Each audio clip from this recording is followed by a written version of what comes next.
right? Some, yeah. Yeah, those are about 31.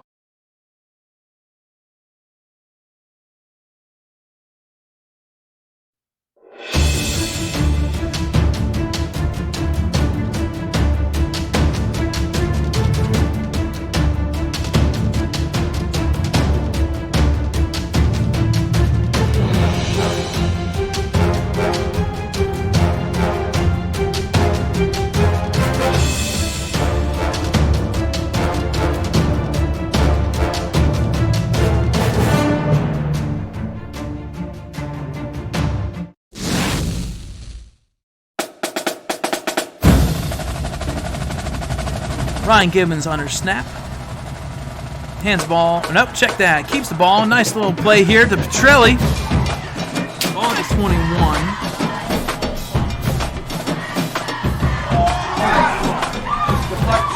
Deflection pass by Gibbons. Gets caught on the sideline, the near sideline. So we have a third down and 15 for the Wolverines. Gibbons back in the pistol. Quick pass to Petrelli. Petrelli's on the run. He's up the middle. I don't think anybody's going to catch him. Petrelli up the middle. One guy to beat. And that's the one to catch him. He's under snap. Got Petrelli and Chambers in the backfield. There was an offsides, but they didn't call a flag. There was movement, but Petrelli nonetheless spins out of a tackle and a touchdown. Rick Petrelli on the left side. Number 11, Colin Smith, on to attempt the PAT. He's been doing fairly well on the season, 3 for 4. Another one, and it looks like it is good. It is 14-7. Bulldogs come to the line. They're not in no hurry for some reason. Zach Rosa, back to pass. Again, breaking down containment. He's running, almost tackled, and here we go. Boom! Big sack. 15. By number 15, Ryan Roberts. In the 2018 Lincoln High School homecoming queen is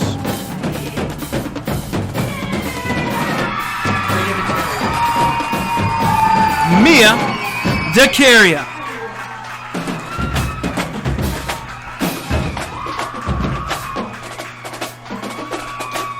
Mia makes it to the crown jewel seat for the 2018 Lincoln High School homecoming queen.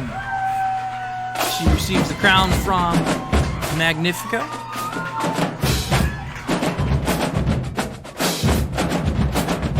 For the Wolverines, we have man in motion, handoff to Chambers. Chambers got the outside edge, makes a man miss, makes another man miss, spins into another tackle. Nice little play by Chambers. I believe that's Nardo. Nice line drive. Back to Chambers at the 10-yard line. Here he goes. Up the middle. Ball on Petrelli. Spins outside. Got a nice length there. And it spins off a tackle. Keeps moving. Goes across the field to the other side. Still moving. Takes 2 guys to finally take him down. What a return by Donovan Chambers. In the shotgun formation, we got 3 wideouts on this side. Zach's about ready to pass. Fumbles the ball. And it's picked up by, I believe that is Storm Chambers. Just over 7 minutes left. Gibbons under snap. Running back in motion. Nice little pitch off to Chambers. Chambers rolls out there. It looks like he's going to dive in for a touchdown. Touchdown, Wolverines. Donovan Chambers. And that is enough to do it. The Bulldogs come in and take over homecoming night for the Wolverines as the Bulldogs defeat the Wolverines 35-13.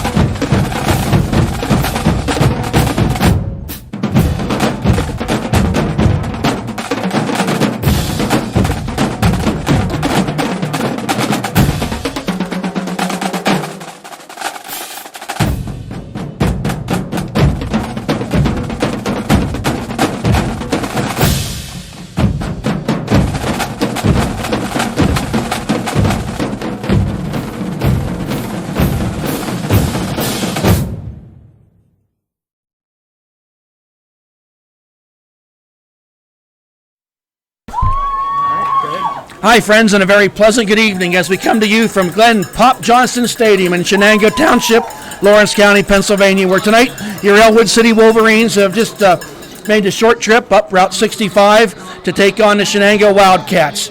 A game tonight, we first off want to open this evening last week's game at Western Beaver. Unfortunately, due to circumstances beyond our control, we were unable to broadcast that game. Of course, we were there, ready to go. I'm sure you all were disappointed, not as much as we were. We were looking forward to broadcasting that game and then to see the outcome the way it was, the Ellwood City Wolverines winning that game in dramatic fashion in overtime. So got our first win of the season. Taking on the Shenango Wildcats, a team record of 1-5, 0-4 in conference play. Wolverines enter the contest with 1-3. A few short moments away here from kickoff, where it appears the Ellwood City Wolverines will be receiving. We'll get into some more conversation here as the game gets started. Coach Rob Magnifico on the sidelines with Bobby Ewing. See Coach Moody down there. They got this team ready to go. This team has not had a win streak for about 4 years, so let's see if we can get 2 games in a row and a win streak for the Wolverines. Back to receive is Rick Petrelli and Donovan Chambers. The run up in the kick. Squib kick taken up there, muffed a little bit, through another man, picked up by Donovan at the 25-yard line. He's making his way to the right side. He's got room to run. He's at the 40, picked up a key block by Petrelli. He takes the ball all the way down to the 35-yard line of Shenango. Wonderful run back there by Donovan Chambers. Took that ball from the 25 to the 35. We do have some flags on the play. Let's wait to see what that is. They marked him out at the 40-yard line. He had a wall. Donovan starting on that left side, broke his way to the right, and he had some green grass in front of him. Key block out in front there by Petrelli. But penalty on Shenango on the play. We'll wait to see what that was. The 40-yard line. Ball's marked at the 39-yard line. So wow, we got a penalty on here as well of 10 yards, 15 yards.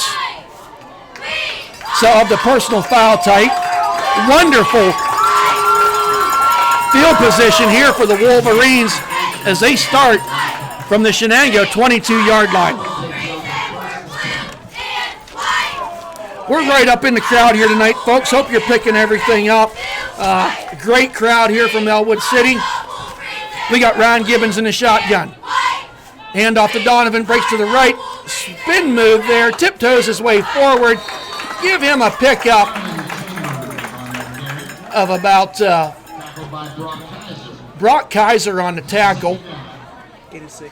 Gain of 6 on the play. Second down, hurry up offense here. No huddle for the Wolverines. Gibbons in the shotgun. Got the ball, got Ricky out there in the flat, down to the 10, the 5, into the 10 zone for the touchdown. Rick Petrelli on the 16-yard pass from Gibbons. That's a touchdown for the Wolverines. 6-0. Wolverines strike first. Great play design there. I think that hurry-up offense caught Shenango a bit off guard. Ricky came out in the flat, and that pass from Gibbons in the flat to Petrelli, and he had green grass in front of him. Extra point now forthcoming. Number 11, Colin Smith on the point after attempt. He's 7 for 8 on PATs this year. Snap down, kick is up, and that kick is good. With 11:16 left to go here in the first quarter, Ellwood City Wolverines lead 7-0. We'll be right back.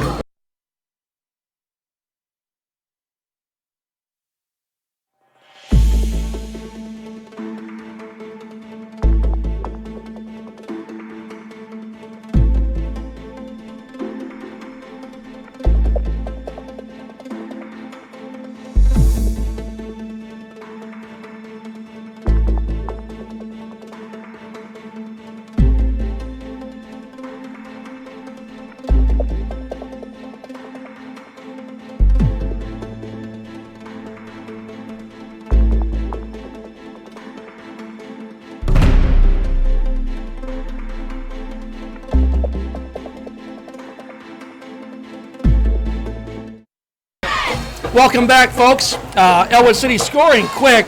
That playing drive was 39 yards plus a 15-yard pass, personal foul. That drive lasted all but 34 seconds to score.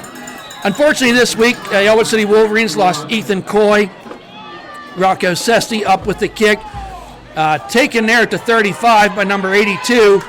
Brought down, we're going to call him short of the 45, about the 44-yard line. So Ethan Coy with a broken wrist, he's done for the season.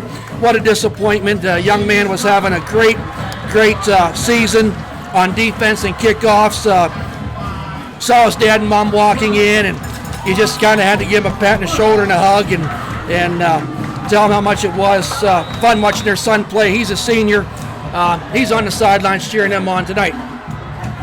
Shenango coming out in the shotgun. Handoff there met immediately by a host of Wolverines. They got him so fast I couldn't even see the ball here. Number 4, Colton Cunningham on the tackle. He's leading this team in tackles with 42 on the year so far, and that number will certainly grow this evening. No gain on the play, bringing up a 2nd down and 10. Shotgun back to pass. Looks to his left, nobody home. Nobody home. Number 3, Santino Campoli with the pass.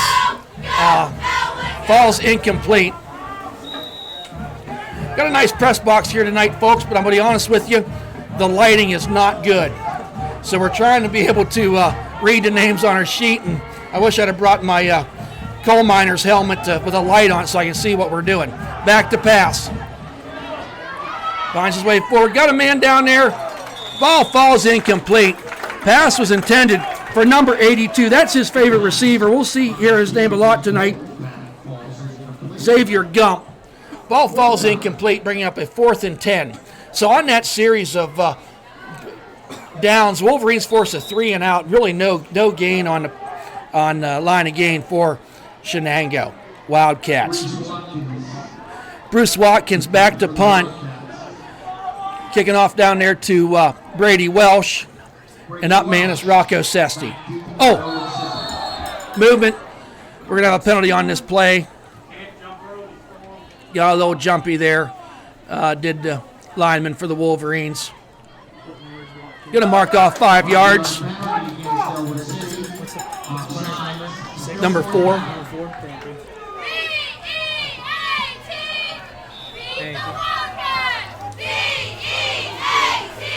Ball wrestling right at midfield. I think we got a fake punt coming here. They changed the personnel.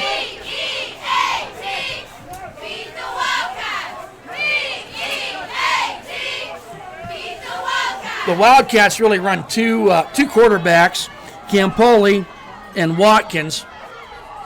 Back to pass. Storm in there quick with the throw. It's going to be dependent upon the spot. I don't think he got it. He is short.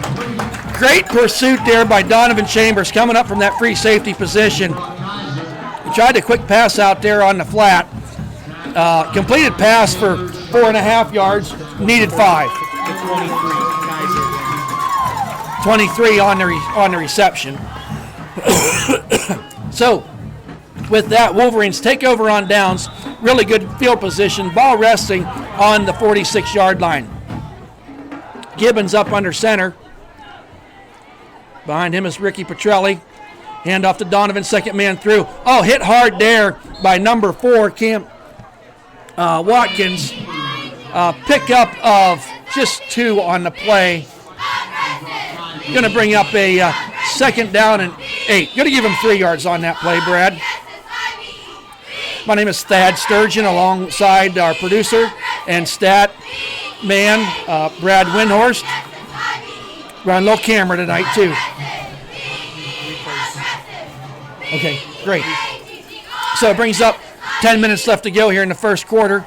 Gibbons, hand off to Donovan around that left side, looking for a seam, not going to find it. Met there, nice defensive play by number 67, Jake Stevenson. outside linebacker, 6'2", 224 junior. Stretched that play out. Really a loss of 3 on the play. Going to bring up 3rd and 10 for the Wolverines.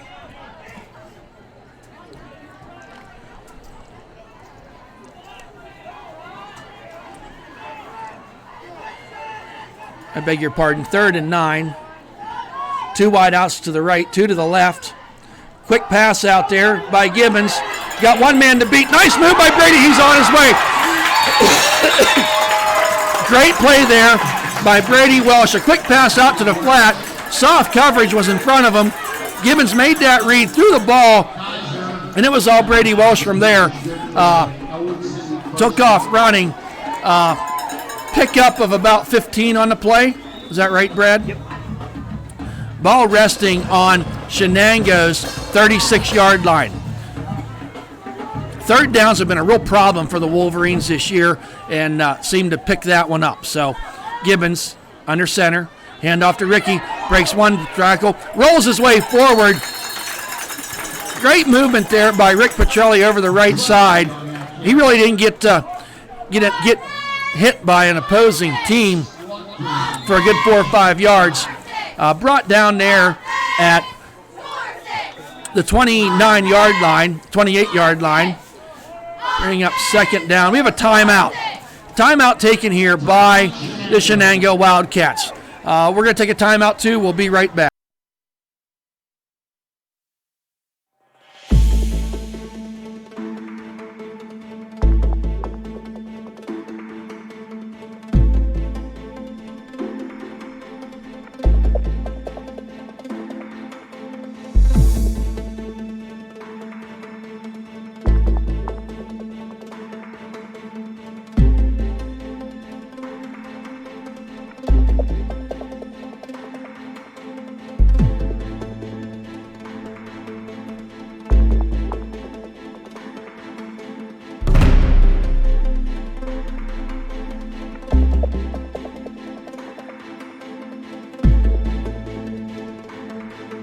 He's facing a 2nd down and 3. Ball resting on the 29-yard line. 2nd and 3. Wolverines leading the contest 7-0. Gibbons under center. Behind him is Ricky, sends a motion man. Ricky finds a seam, finds a crack, and he's going to have enough for the 1st down. Good inside hard running there by Petrelli. Got some nice blocking up front there. From that inside that line for the Wolverines. So that brings up a 1st down. Ball on the 25-yard line. Gibbons under center. Hand off to Chambers out of the backfield. Met there quickly by, once again, number 67, Jake Stevenson. We've called his name a couple times tonight. He's a pretty big boy out there, knife through that line. Really a loss of 2 on the play. Going to bring up a 2nd down and 12 for the Wolverines.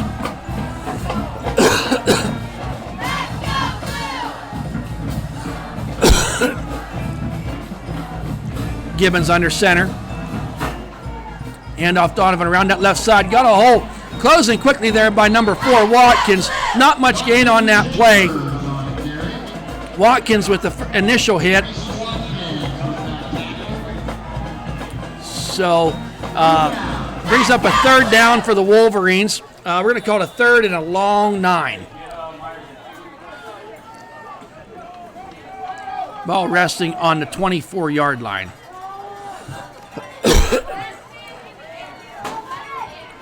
Let's see what Coach has dialed up here on this 3rd down. 3 wide outs to the right. Gibbons in a shotgun, flanked by Petrelli. Petrelli staying in there. Turned around, miscommunication there. Gibbons rolled out there, threw it to the right. Nobody was home.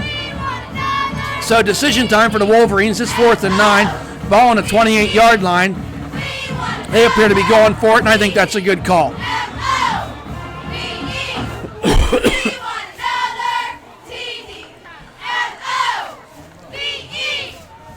Incomplete pass. Stop the clock. So we're at 7:13. 2 wide outs to the short side left. 2 here to the right. Back is Gibbons. Throws the ball. Oh, another miscommunication there. Young Myers curled in, and Gibbons thought he was curling out. Nonetheless, ball falls incomplete. Ball over on downs. So Shenango takes over with the ball on their 28-yard line.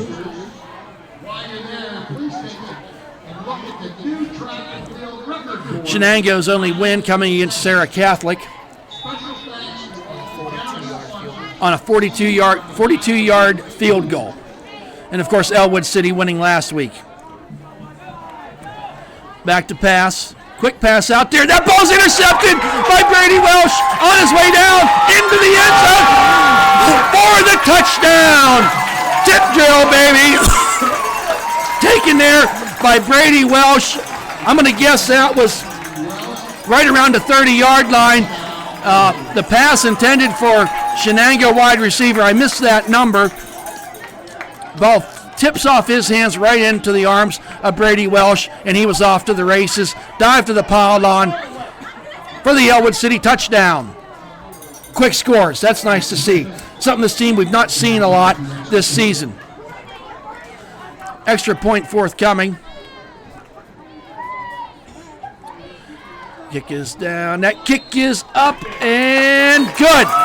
With 7:02 remaining here in the first quarter, the Ellwood City Wolverines lead the contest 14-0. We'll be right back.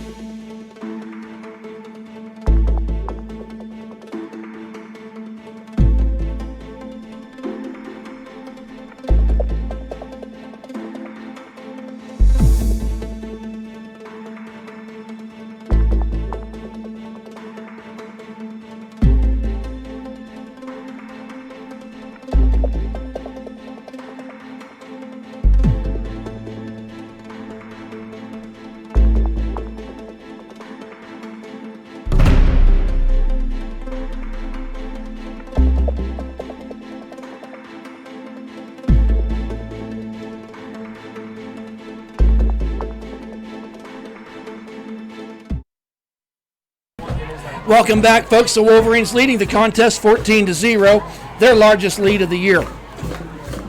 Be kicking off is Rocco Sesti. Back deep to receive for Shenango is... I have a hard time reading their numbers. I'm going to be honest with you. Here's the run up and the kick. Fumbled there, taken there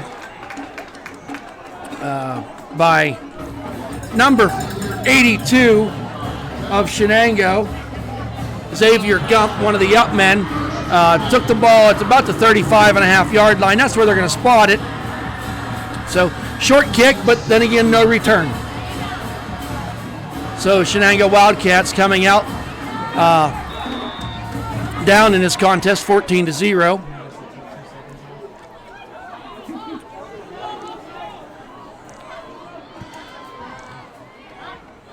In the shotgun. Hand off there to Watkins. Makes a man miss.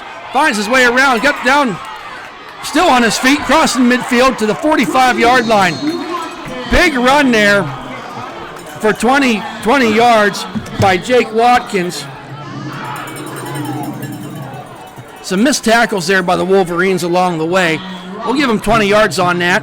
Taking the ball for the first time tonight into Ellwood City territory. Ball resting on the 45-yard line. Some nifty running there by Watkins. You also see him in there at quarterback from time to time.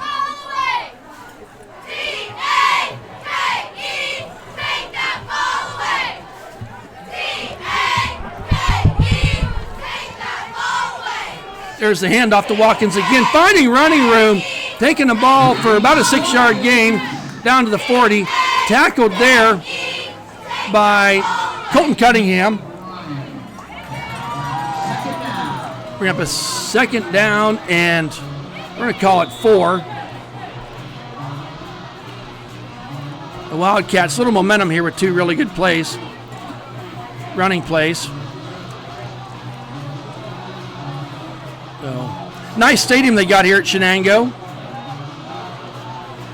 Two wide outs to the right, two to the left. This Wildcat offense passes a lot. High snap to Watkins, but driving his way forward. Not enough for the first down. Picks up 4 on the play.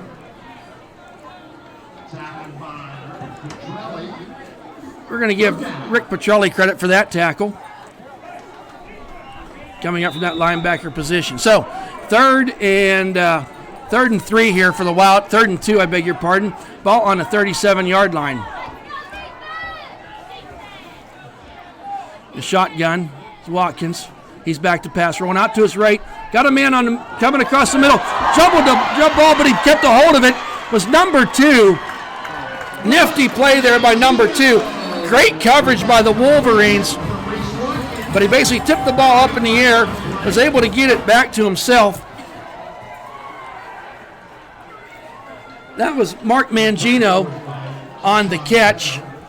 Ball was on the 37, taking it all the way down to the 15-yard line. So pickup of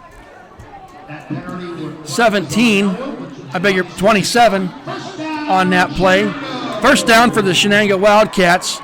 Ball resting on the 15-yard line. It was a 22-yard pass play. In the shotgun, handoff there to number 21, met by a host of Wolverines. Still rolling his way through. Carlton Sluter with the carry. Pick up a 5 on that play, bringing up a 2nd down and 5. Ball resting right on the 10-yard line on that right hash mark. So the Wildcats offense showing a little burst here on this drive after having 1 3 and out. Back to pass. Oh, through the outstretched arms of number 82, Xavier Gump. Just a little too tall there from Watkins to Gump. So 3rd down here. Wolverine defense, as I said earlier, missing Ethan Coy this evening and for the rest of the season. Almost appears to me that Colton Cunningham stepping up in that spot, as well as Storm Chambers. Handoff, taken down nicely there. Beautiful defensive play. Tried to draw a handoff. Didn't work. Up to make the tackle. Ryan Roberts in on the tackle. So, 4th and 5. Ball resting on the 10-yard line. So, a big play here in these early goings.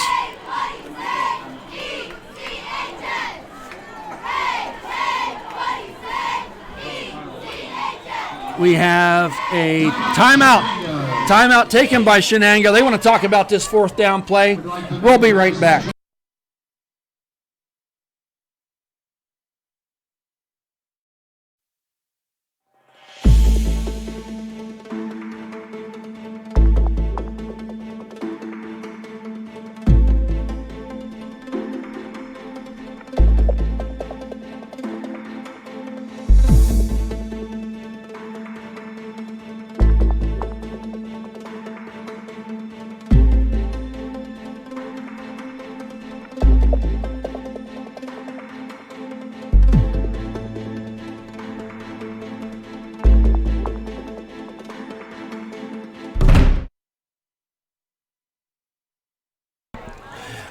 Welcome back, folks. Coming out of that timeout, the 2nd timeout taken in this quarter by the Shenango Wildcats.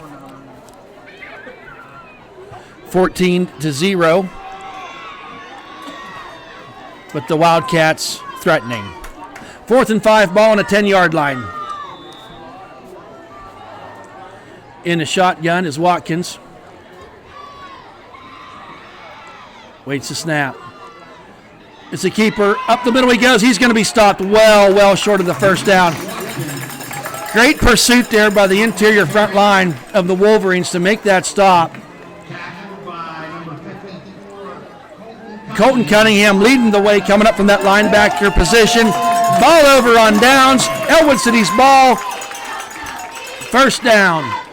He needed 5 on that play, and he only got about 2.5, 3. It's almost the Wolverine defense. Give that defensive coordinator some credit there. They seem to have that play kind of sniffed out. Aggressive pursuit by that defense. 1st and 10. Here we go for the Wolverines from the 7-yard line. Gibbons, hand off to Chambers around that right side. Made the first man miss. Oh, wow. Shoestring tackle there by number 67. He's kind of all over the field as that 67. Jake Stevenson. But he made that turn, picked up 14 yards on the play, so that's enough for an Ellwood City first down.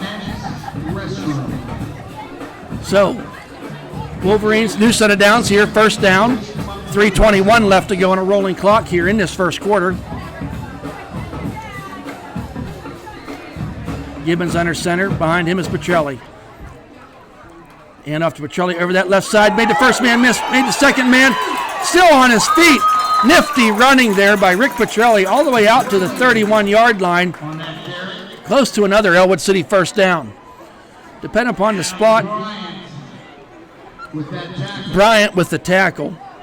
That was enough for an Ellwood City first down. 10-yard pickup there for Petrelli over that left side.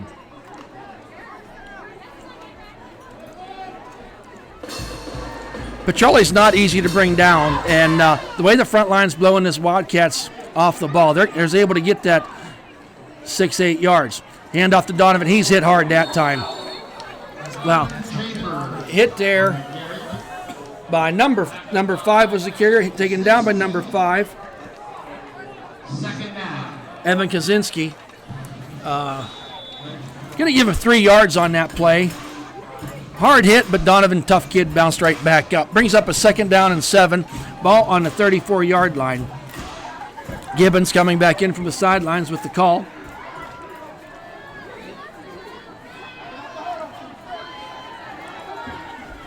Two-back look for the Wolverines. Wide out to the left. Delay handoff there to Donovan. Chambers. Slips, but not falls down. Rolls his way forward. Made something out of nothing to Donovan on that one. Pickup of about 6 on that play. Taking the ball down to right at the 40-yard line. So it's going to bring up a third and a short 1 for the Wolverines. Some substitutions. Ricky Petrelli coming out. 26, Keyshawn Gatto coming in. Just noticing here, got a light rain falling. Rained a little bit earlier, but now we're starting to get a little misty shower. On this 3rd and 1, Keyshawn muffed the ball, but I think he found his way forward. If they give him forward progress, it's going to be close. Depending upon the spot, Keyshawn Gatto with the carry. And they're going to mark him. We're going to have an official timeout for a measurement. It's going to be close.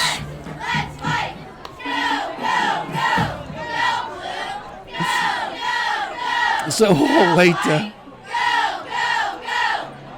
to see our cameraman, Brad Windhorst, this evening. And get it zoomed in here, see how close we really are. And as they reach to stretch those chains,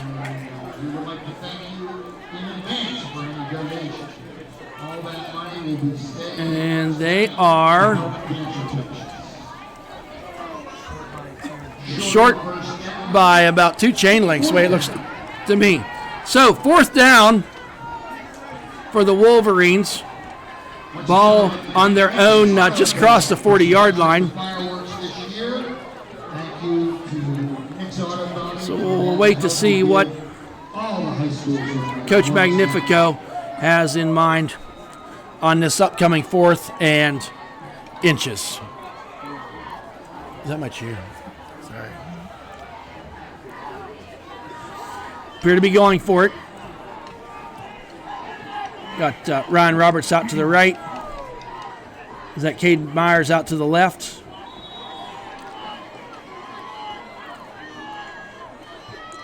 Brady Welsh.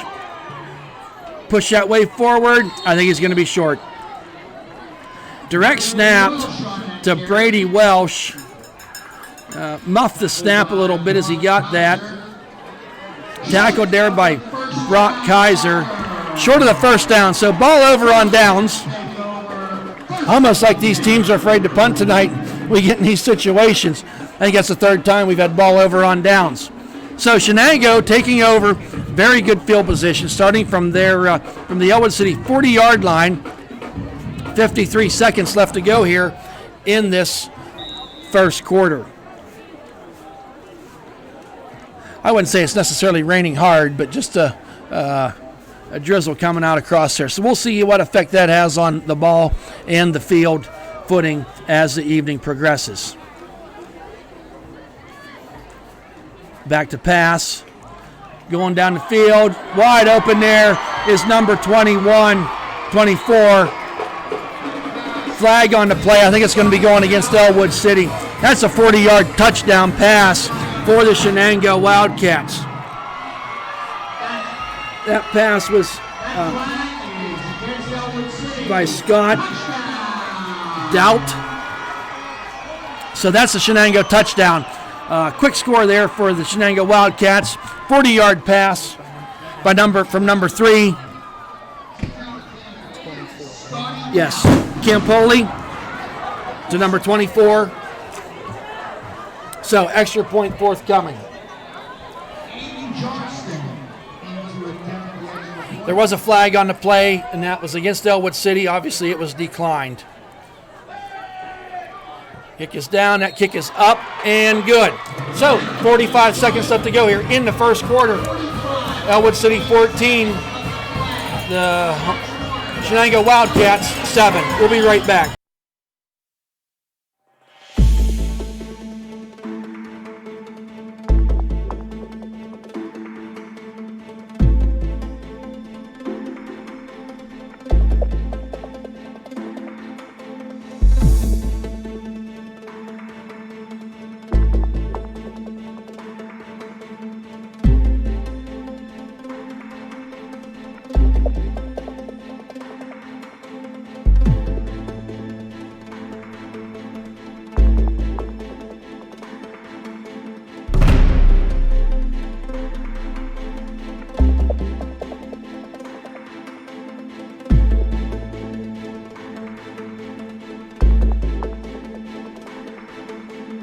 Leading the Shenango Wildcats. That was Johnston on the kickoff, placing the ball, ready for the run-up. Rick Petrelli and Donovan Chambers back deep to receive for the Wolverines. The run-up and the kick. Line drive kick taken there by the up man, Keyshawn Gatto, at about the 36-yard line. Makes a couple people miss, but bottled up there quickly at the 39-yard line. Give him 3 yards on the return for Keyshawn Gatto. So wait to see who the tackler was. Up from the bottom of the pile was number 64. So the Wolverines, 1st and 10, ball resting on the 39-yard line. Hope you're enjoying tonight's broadcast, and we can get these Ellwood City Wolverines a win. Gibbons up under center, wide out to his left. Handoff there to Donovan, second man through the hole. Forward running there, but met quickly there by, once again, number 67, that's Stevenson. So, second down. We're going to call it 2nd and 7. Ball on Ellwood City's 42-yard line. I think that's going to be the last play of the first quarter in the waning moments. We're 10 seconds winding down. Don't think we're going to get a play off in time. Maybe they're going to try to. Nope. Clock rings, 0. So at the end of the first quarter, Ellwood City 14, Shenango Wildcats 7.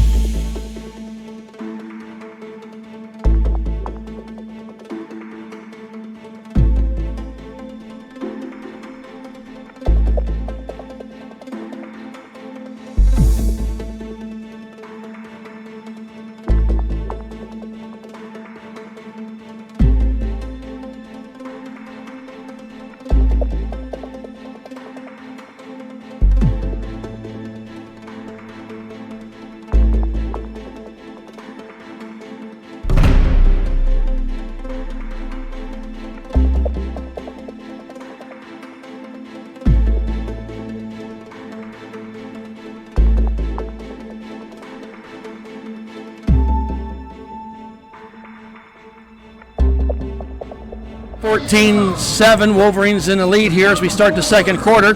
Stay tuned at halftime. You can watch the bands perform, as well as all the halftime stats and out-of-town scores. Brings up a 2nd and 7 here for the Wolverines. Rain's still falling here at Johnston Field. Handoff there to Donovan Chambers.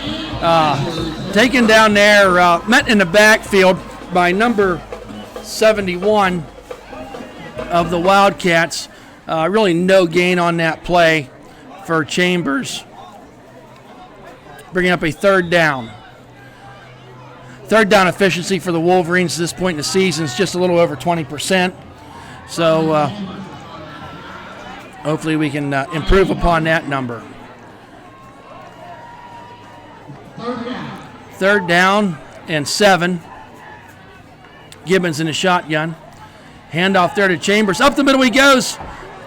Driving his way forward. Needed 7. Got about 5 yards on that play. Reese Watkins on the tackle after that 5-yard pickup. Going to bring up 4th down and 2 for the Wolverines. So Gibbons on the sideline, getting his instructions from Coach Magnifico.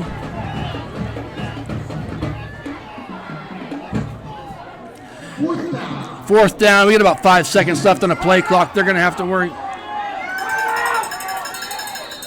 Timeout, Ellwood City. Play clock was just about to 0. And Coach Kurt Augustinelli, I think, was one of the other people that saw that. He was making it pretty clear that he wanted a timeout. So timeout, Ellwood City. We'll be right back.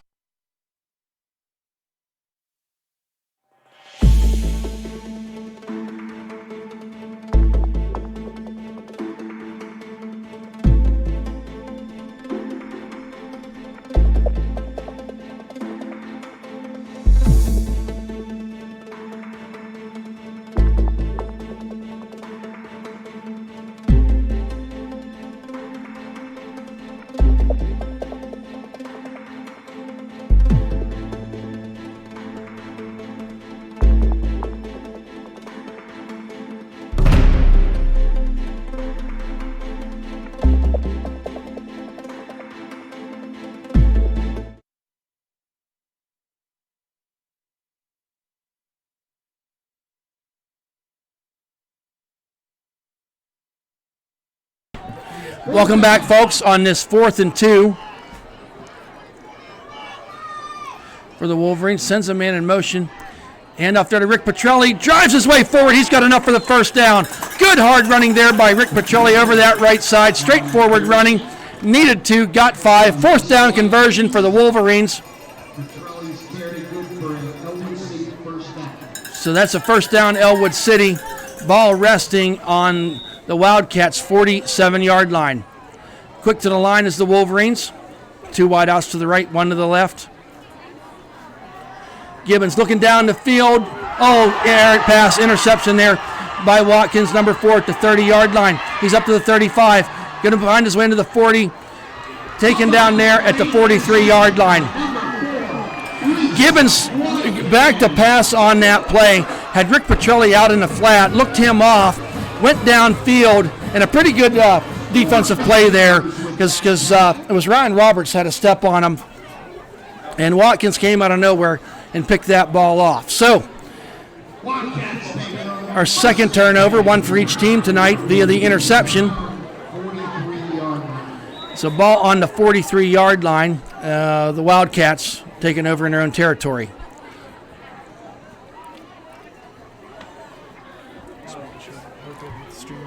I gotta see that green. Okay. You're good. So hand off there up the middle. Not much running room there. Number 3 was the quarterback. Hand off to number 21, Kyle Schuler. Taken down there by Rick Petrelli. Pickup of 2 on the play. Going to bring up a second down and 8.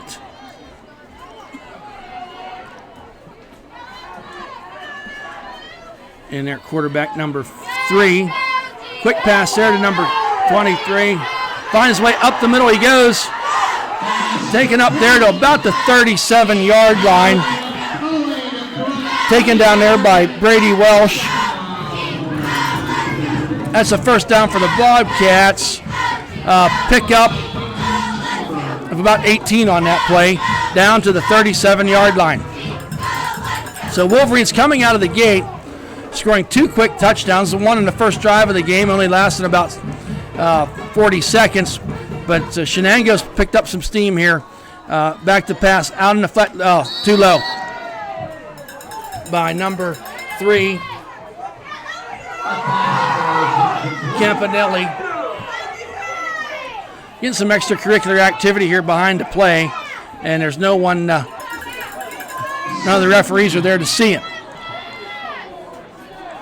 Great crowd here from Ellwood City tonight, filling up this visitor side stands. 2nd and 10, clock stopping on the incomplete pass. 3 wideouts to the left.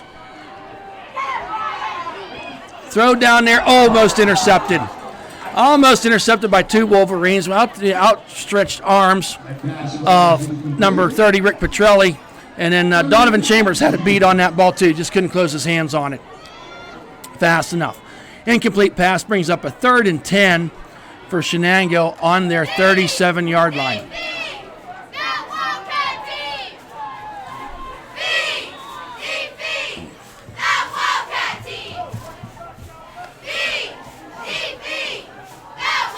Number 3, Campoli, doing most of the quarterback duties here this evening. 2 wideouts to the left, 2 to the right on this 3rd and 10. Back to passes Campoli. Quick pass there. Falls incomplete. Trying to find Watkins.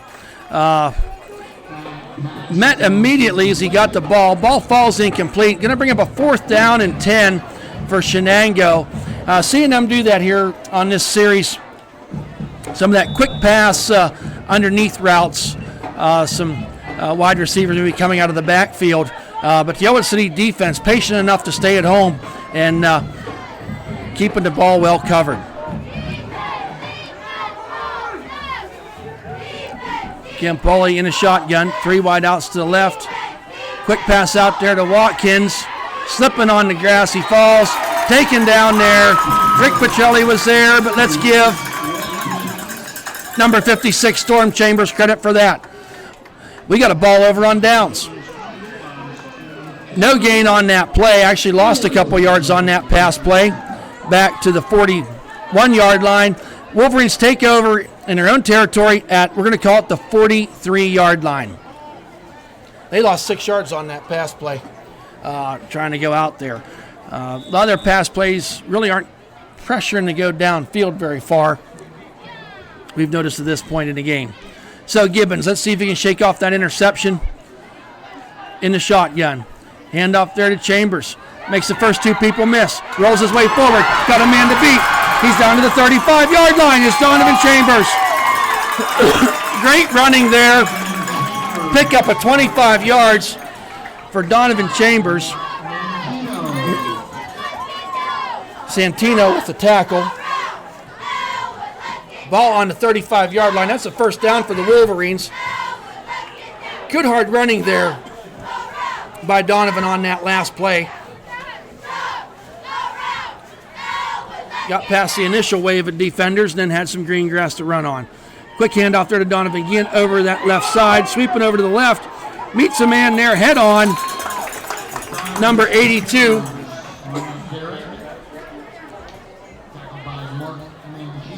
Mangino on the tackle. Takes the ball down to the 30-yard line, does Donovan. Pick up a 5 on the play. It'll be 2nd and 5 for the Wolverines. Ball resting on the 30-yard line.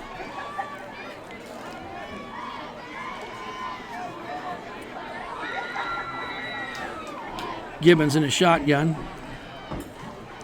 Handoff to Rick Petrelli over that left side. Found some running room there. Did not meet any resistance till he got down to about the 25-yard line. Xavier Gump on the tackle.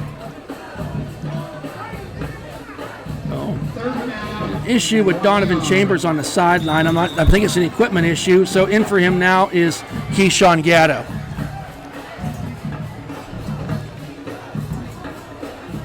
We'll keep an eye on that for you, folks. 3rd and 1 here. Ball on the 25-yard line. Gibbons in a shotgun. Hand off to Brady Welsh. Rolls his way forward. I think he's got enough. He's got enough for the first down. Needed 1. Got probably 3 yards there, did Brady Welsh. So that's the first down for the Wolverines. New set of downs here for the Wolverines. Clock possession for the season so far. The Wolverines have had the ball 7-8 minutes longer than their opponents. Unfortunately, the score's not really worked out the way at the end. Not being able to finish drives, but we're seeing that here this evening. Let's hope they can finish this one. Gibbons under center, back to pass. Rolling out to his right. Pursuit from the backside. Gibbons lowers his head. Gets back to the line of scrimmage. Gibbons on that curl around right. Couldn't find anybody open downfield. Taken down by number 52. Going to bring up 2nd down and 10 for the Wolverines. 6 minutes, 30, couple seconds left here to go in this first half. Wolverines leading the contest 14-7. Gibbons dispersing the play. Under center. Hand off there to Petrelli over that left side. Got a little bit of running room, does Ricky. Balls his way forward. Pick up of about 4 on the play. Ball down to the 16-yard line. 3rd down for the Wolverines. Wolverines being able to convert on 3rd down here this evening. 3rd and 4, ball on the 16-yard line.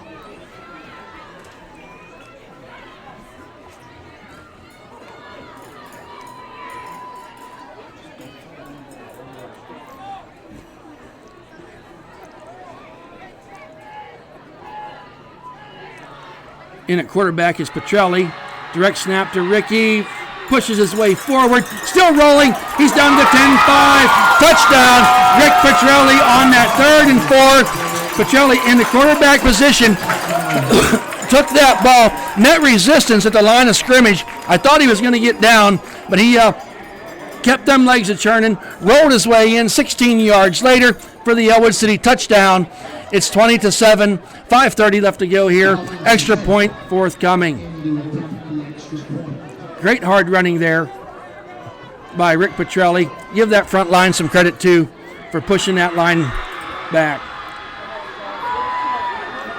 On with the kick, muff snap. Rolling his way around Donovan Chambers, and he's going to be tackled. The snap was back toward Donovan. Like I said, the field conditions, rainy conditions here, was not able to get the ball, and he was tackled. So, with 5:30 left to go here in this first half, Ellwood City 20, the Wildcats 7. We'll be right back.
Welcome back, folks. Wolverines leading this contest 20-7. We thought we'd see a good game here tonight. Two teams with just one win apiece, and we are, especially if you're a Wolverines fan. Sesty with the kick. Oh, I'm sorry, I missed that. New kicker. Donovan Chambers on the tackle at the 42-yard line. Who did kick that ball, do we know? Petrelli. Petrelli on the kick. Caught me in last second. The kickoff, we're going to give about a 6-yard return for that Wildcat. Like I said, the numbers reading from the front, I am colorblind, but I don't think that has anything to do with it. It's hard to read. So 5:27, Wildcats start the drive at their own 41-yard line. Wide out to the left, one to the right. Santino in shotgun. And off there to Watkins. Dances his way forward. Hard hit there by Brady Welsh. Some helmet to helmet. Reese Watkins slow to get up. He's still on the ground, folks. Hit there was Watkins, slow to get up, but he's staying in the game.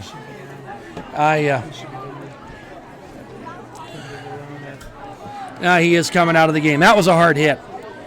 And Brady Welsh come up, made that hit. So, but nonetheless, a 4-yard gain.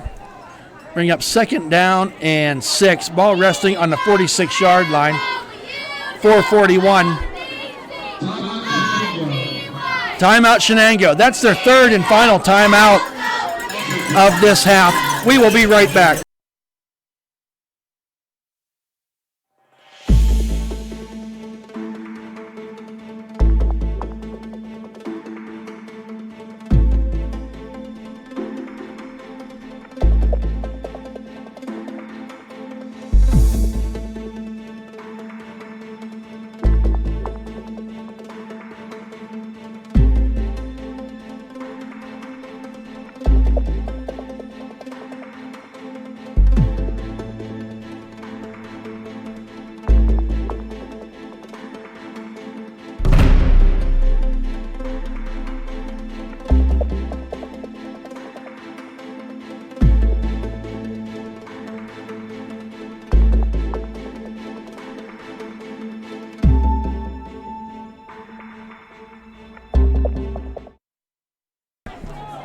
Welcome back, folks, coming out of a Shenango timeout, their 3rd and final timeout of this half.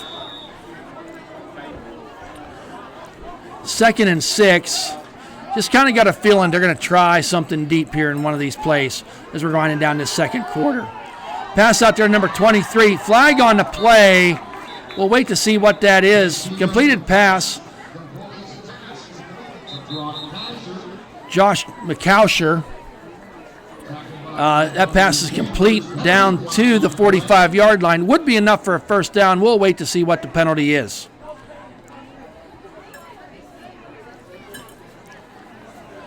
We'll wait to call. It is against Ellwood. Is it holding or pass interference? Pass interference. So the Bobcats will decline that penalty and take that 1st down yardage.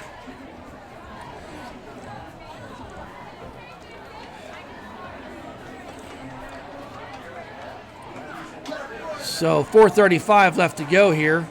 The chain gang's not keeping up to anything else going on here. We'll wait to see. No. That was on Shenango.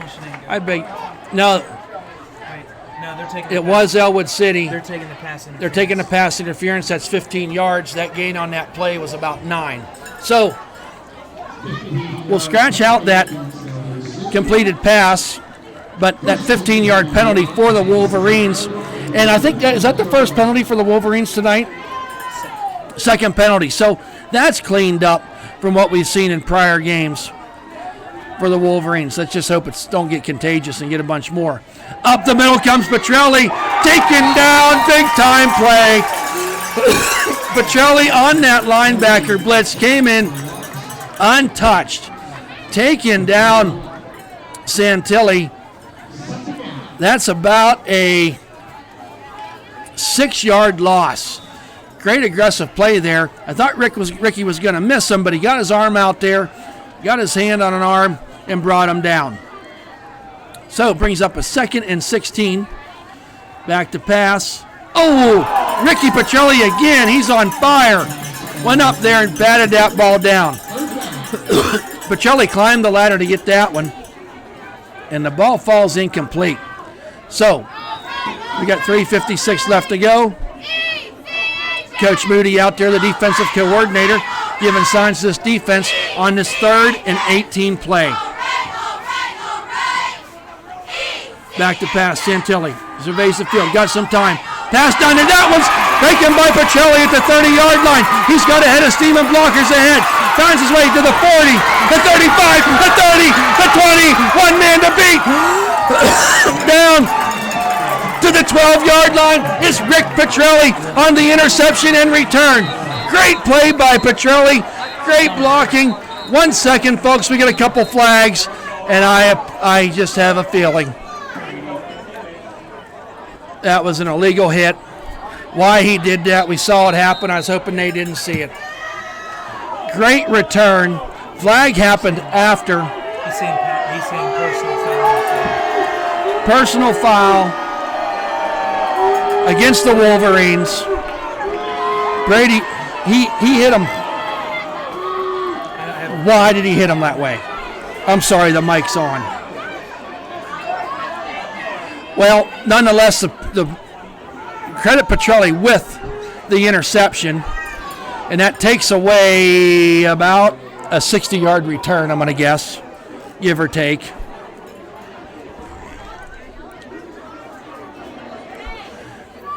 The referees are converging in the center of the field. Okay, so to the 47.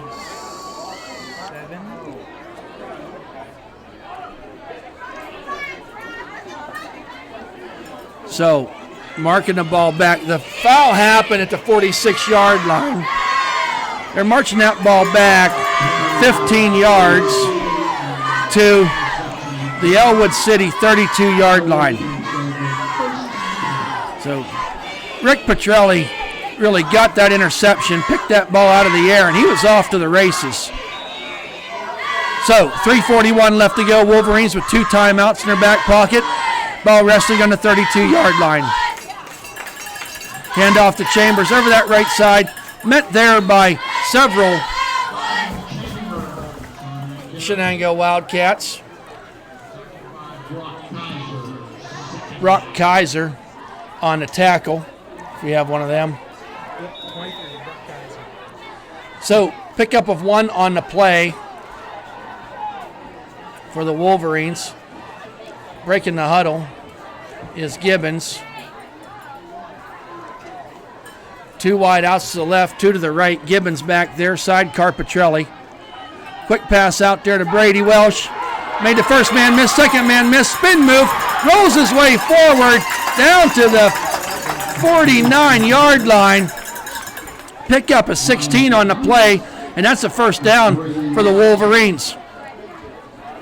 That quick pass out there, and I don't know if I think it's probably designed that way, but Gibbons recognizing the soft coverage. They're giving them wide receivers room, and then he's making that first man miss.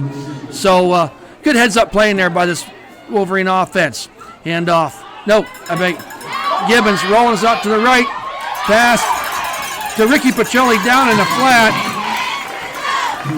Great play by Gibbons. Rolling out to his left. He had Brady Welsh out there along with Petrelli. Dumps the ball to Petrelli. Rolls his way forward for 10 yards. That's going to be another first down for the Wolverines. Clock stopped to place the ball after the first down. Clock rolling, 2:35. Rolling here is the Wolverines. Gibbons under center. Hand off Chambers around that left side on the sweep. Makes the first wave miss. Met there quickly by number 4, Watkins. Good to see him back in the game. Great player, but took a pretty hard hit in the head, but must have got cleared to keep going. So, pickup of 3 on the play, bringing up a 2nd down and 7. Gibbons in a shotgun, wide out to the right, left, pass out there. Oh, Backward pass. The ball's still on the ground. Fumble on the play. That was a backwards pass, wasn't it?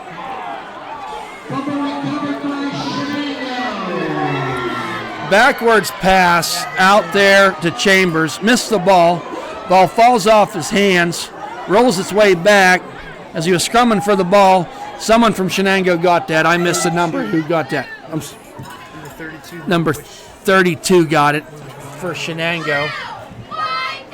So, turn of events here. Shenango gets the ball on the fumble recovery at their own 49-yard line.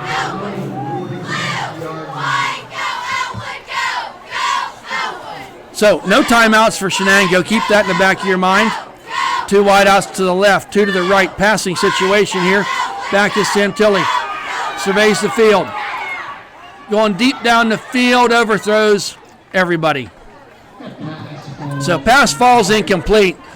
Not the first place Santilli wanted to go. Had good coverage on that right side. Looked back over to his left. Threw the ball a long way down there to fall incomplete. 2nd and 10.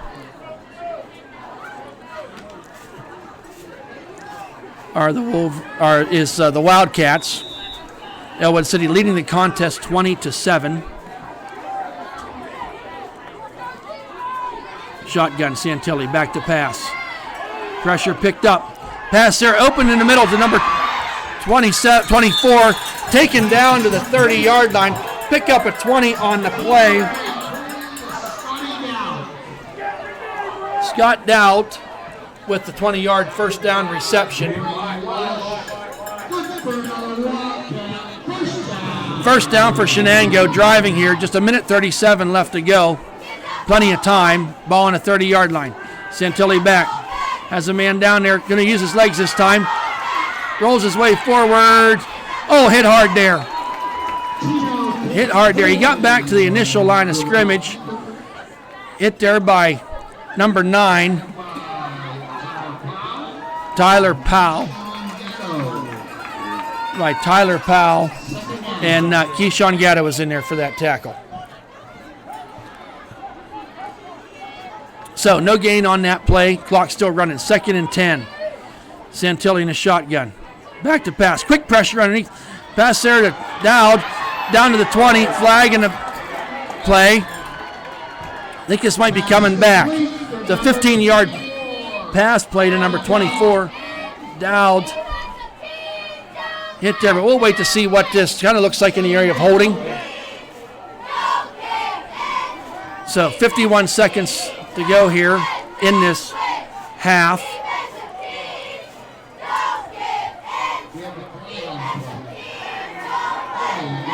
Holding against Shenango. So they're going to mark that ball back 10 yards.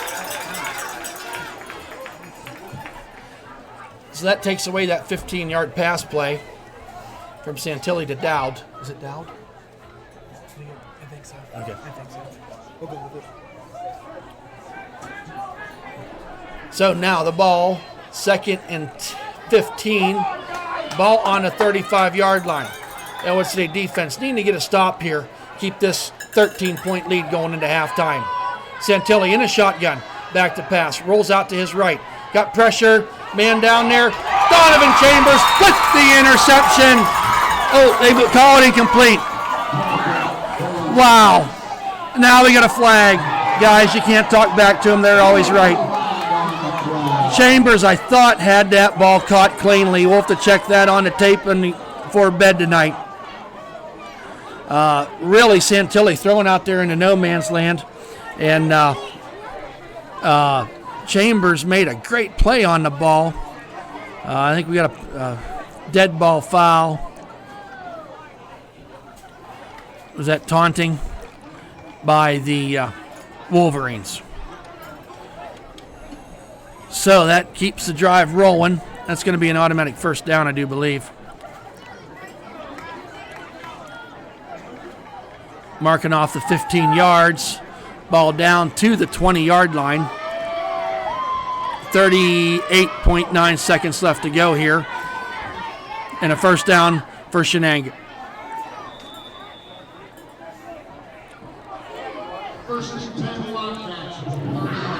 Something I've noticed about this team, there is not a player that a wristband before every play. Hey! Santilli. Motion! Motion by the Bobcats. You know, we may have jinxed things. We didn't say there's hardly any penalties through this game, but I think in the last 8 plays we've had 5. Little anxious was some of the linemen there on the Wildcats. So 1st and 15, ball now on the 25-yard line.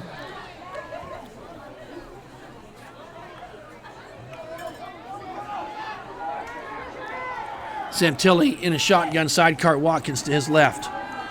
Back to pass. Throws the ball out there. Nice pursuit there by Brady Welsh. They had the coverage to get the pass to number 2, and Brady closed quickly and made the sure tackle. Kept that gain to 5. We got 19 seconds here left, and they spiked the ball. So, spiking the ball was Shenango to stop the clock, which is 14 seconds left to go on this 3rd down, and we're going to call it 10, but I have a feeling they're going to be looking for the end zone. Not a lot of time left, and no timeouts for Shenango. Several turnovers in this half. We'll recap all of them here at the end of halftime before we start the 3rd quarter, give you some stats. I think the Ellwood City Wolverines have to be pleased with the offense, and defense has bent but not broke. Back is Santilli to pass. Got a man down there. Into coverage he goes. Ball falls incomplete. Pass was out there, number 23. And credit Donovan Chambers and Keyshawn Gatto for getting out there to make up for that coverage. So 12 seconds left to go. I beg your pardon. 4th down. Ball on the 22-yard line. This is that field goal attempt.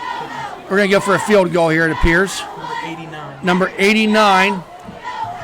If we had some lights, I could see my notes and tell you what it is. A 32-yard field goal attempt. Ball is down. Oh, blocked! Blocked by the Wolverines. Must snap. And then Donovan Chambers was right on top of it. So, Wolverines hold them again. 8 seconds left to go here in this 2nd quarter. Wolverines leading 20-7. Can you even call that a missed field goal attempt because he didn't get it off? But nonetheless, we're not going to count it as it never got off the foot of the kicker. I hate that rule. I'll have to explain that rule. So Wolverines taking over here. Looking for the kneel down and go into the half with this 20-7 lead. The kneel down by Gibbons. And that will conclude our 2nd quarter of action here at Glenn Pop Johnston Stadium in Shenango, where the Wolverines go into the leading 20-7. We'll be right back here after we watch the bands. We're on the visitor side here tonight, so you'll get to see the back side of the bands, but hope you can still enjoy them. We're up here high. Enjoy the bands, and then we will be back with some halftime stats and out-of-town scores. Enjoy the halftime show.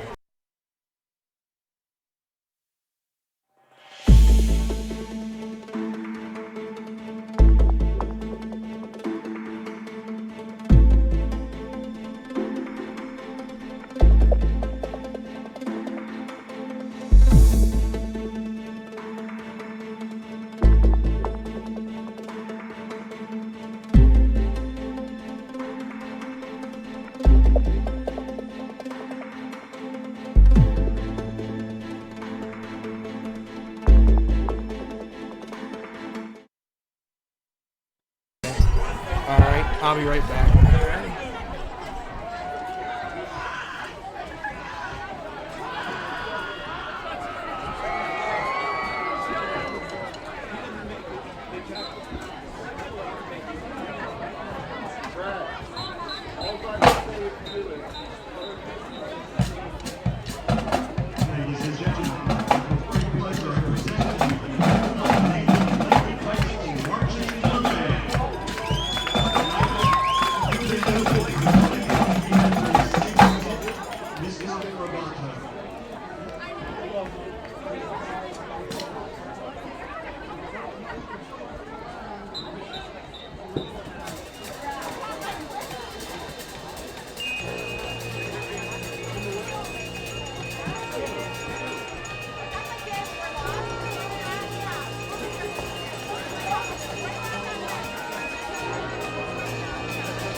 The blue band funk.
Ladies and gentlemen, the Shenango Wildcat Marching Band opens its show entitled Girl Power season with a hit from Taylor Swift, made popular in 2017. From her album Reputation, we begin tonight by asking, are you ready for it?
In the fall of 2016, we now feature our talented auxiliaries to their techno R&B entitled That's My Girl.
We close our program show this evening with a hit by Demi Lovato from the fall of 2015. It sold over 1.1 million copies and is a certified platinum record. We hope that you will enjoy Confident.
Okay.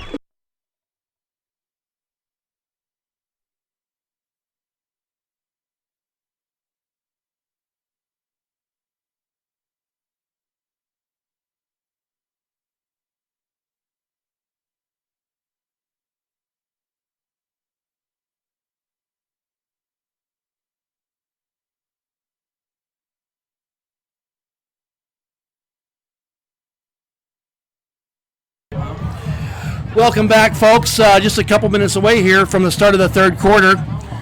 Sure glad you're with us here this evening, taking in the game. The Wolverines leading this contest 20-7 against the Shenango Wildcats. We got some halftime stats coming up here for you on the screen. As I said, the score 20 for the Wolverines, 7 for the Wildcats. Total yards, 191 to 146. Rushing yards, the rushing attack on fire tonight for the Wolverines, 129 to Shenango's 42. Passing, 104 for Shenango, 62 for Wolverines. First downs, Wolverines leading that is 12, and Shenango was 7. Turnovers, and there are points off of these turnovers. 2 for each. One for Shenango, one was a fumble, one was interception. And the Wolverines not putting the ball on the ground tonight, but 2 interceptions. One of them interceptions was returned by the Wolverines for a touchdown. Penalties, 5 for 45 and 2 for 23. Leading in the stats category, passing, Ryan Gibbons is 4 for 7 for 62 yards, 1 TD, 1 interception. Leading rusher for the Wolverines, coming off a 100-yard game last week, is Donovan Chambers with a strong first half of 15 carries for 72 yards, and he had a long of about 35 in that 72. Receiving for Shenango, Scott Duff, 2 receptions for 61 yards and 1 TD. Defense, Brady Walsh leading the way in tackling with 5 total tackles and 1 interception. So great move there by Brady Walsh in the defense, holding this Shenango pass attack offense to 7 points, and they did have a missed field goal there at the end of the second quarter. Some out-of-town scores. We're about 2.5 minutes away. Laurel leading Union 28-7. The Little Pixies of Washington 36-0. Freedom and New Brighton. Freedom leading that contest 3-0. Mohawk, and I thought this would be a pretty good game. Mohawk against Riverside. Mohawk winning that contest 21-6. So sitting atop their leaderboards right now, there's Freedom, followed there closely by Mohawk and Riverside. So that game could have some serious standing implications. If Mohawk wins, they clinch. They would clinch a playoff berth. Our good friends down at Valley are leading Apollo Ridge 12-0. Neshannock is ahead of Fort Cherry 20-7. That's an out-of-conference game. Beaver Falls leading Keystone Oaks 21-14. Quaker Valley getting back on their winning ways 20-0. Aliquippa in the second quarter leading York 20-0. Blackhawk winning 21-10 against Newcastle. Just not sure about the Blackhawk team. You know, how good are they? Where are they exactly at? Something we want to do here is we want to give a shout out to LCCTC teacher, Mrs. Melissa Lyons. We at the Career Center are all behind you, battling some cancer issues. Currently, a teacher there at Lawrence County Career Technical Center. So a shout out to Mrs. Melissa Lyons, and know that all of our thoughts and prayers are with you each and every day. Just a few seconds away here, minute or so away from kickoff, where Shenango will be receiving the ball. Hope you enjoyed our bands, the Pride of Ellwood City, the Ellwood City Blue Band. Next week, got the big game. I'm sure everyone knows about it. Riverside Panthers, crosstown rivals. Riverside Panthers coming to town, to Helling Stadium, to take on our Wolverines. So, before we think about the Riverside Panthers, we got to finish 2 quarters of play here with Shenango. I don't know what the coaches said in there at halftime. I think there was some things they were probably pleased with coming out of that half. Points off of turnovers. Once again, we say this every week, not as many this week, but there seems to always be some of them penalties at inopportune times. They're rather play killers or drive killers, whatever you want to call it. They have a bad effect on what happens. Ryan Gibbons, he managed that first half, I thought, very well. Didn't really try to take the ball deep down the field, just kind of took what the defense gave him. And that young sophomore, as he matures, he gets more playing time, we're going to see better decision making made by him all the time, and we're seeing that today. Okay. So here we go. With a run-up in the kick is Rick Petrelli to start off this third quarter. Little low line drive kick taken there and fallen on at the 25-yard line by number 24. So Shenango comes out. Their offense, over 100 yards passing in that first half. Not much effectiveness on that ground game. Still got that light drizzle going on here at the stadium. It's raining, but almost more of like a heavy fog, if you will. Umbrellas are out. I think there's more people from Ellwood in the stands than there are Shenango.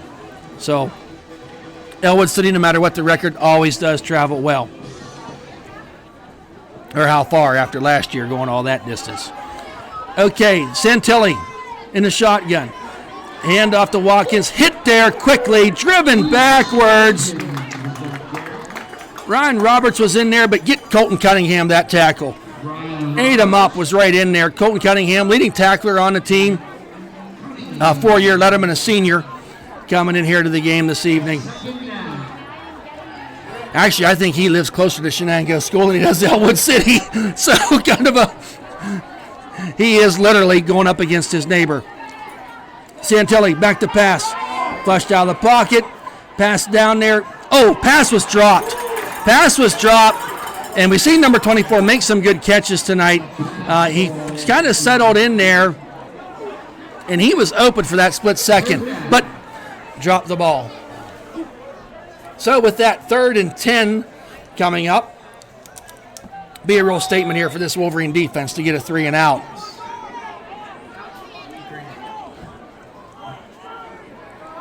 Three wide outs to the long side of the field, one to the right. Santilli back to pass. Pressure. More pressure. He's bottled up. Who is that? 62. Number 62. In there for the sack. Joey Hauk. Stepping in. Coming up through there. So great play by Hauk. Loss of 6 on the play. Brings up a 4th and 16. Really, you want to talk about Storm Chambers and Colton Cunningham getting in there on that. Kind of paved the way for Joey to get in there and make that. Okay, back to punt is Shenango. There's the kick. Nice high, long kick. Takes a big-time Shenango bounce. Down to the 27-yard line. So that was a 48-yard punt for Shenango. Ellwood City gets that 3 and out that we asked for. So 10:32 left to go here in this third quarter. Ellwood City taking over from their 28-yard line.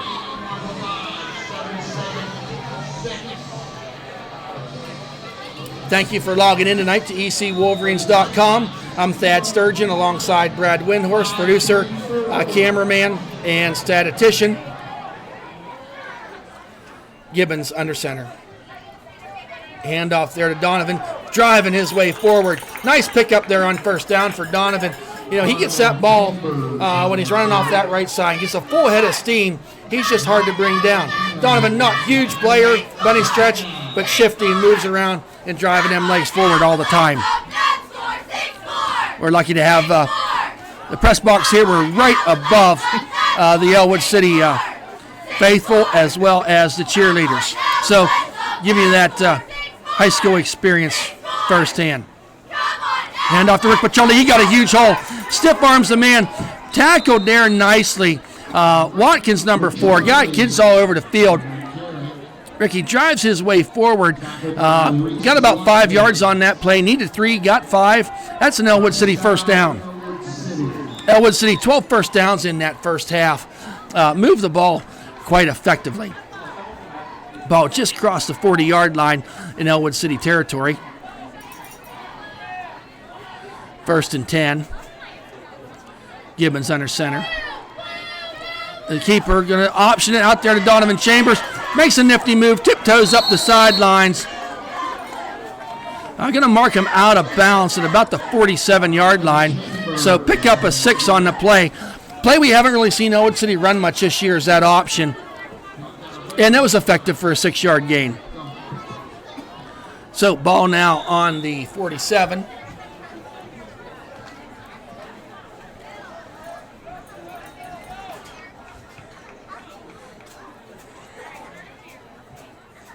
Is Gibbons under center. Sends a man in motion, hand off to Ricky, up the middle he goes. Spin move, rocks around, takes the ball down to the 41-yard line. Pick up a 12 on that play for Petrelli.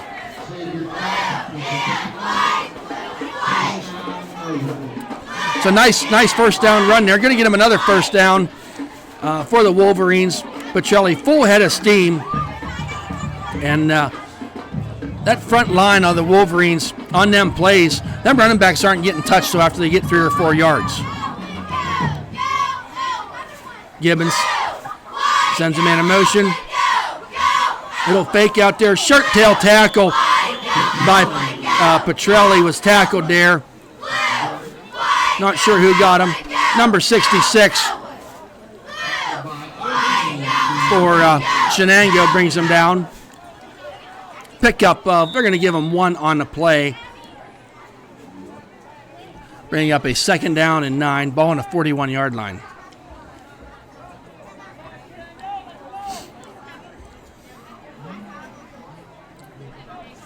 Gibbons under center. Sends Chambers in motion. Hand off to him. Jet sweep around that right side. Got a blocker out there. And Colton Cunningham rolls his way forward. Steps through 1 tackle. Spin move. Makes his way back in.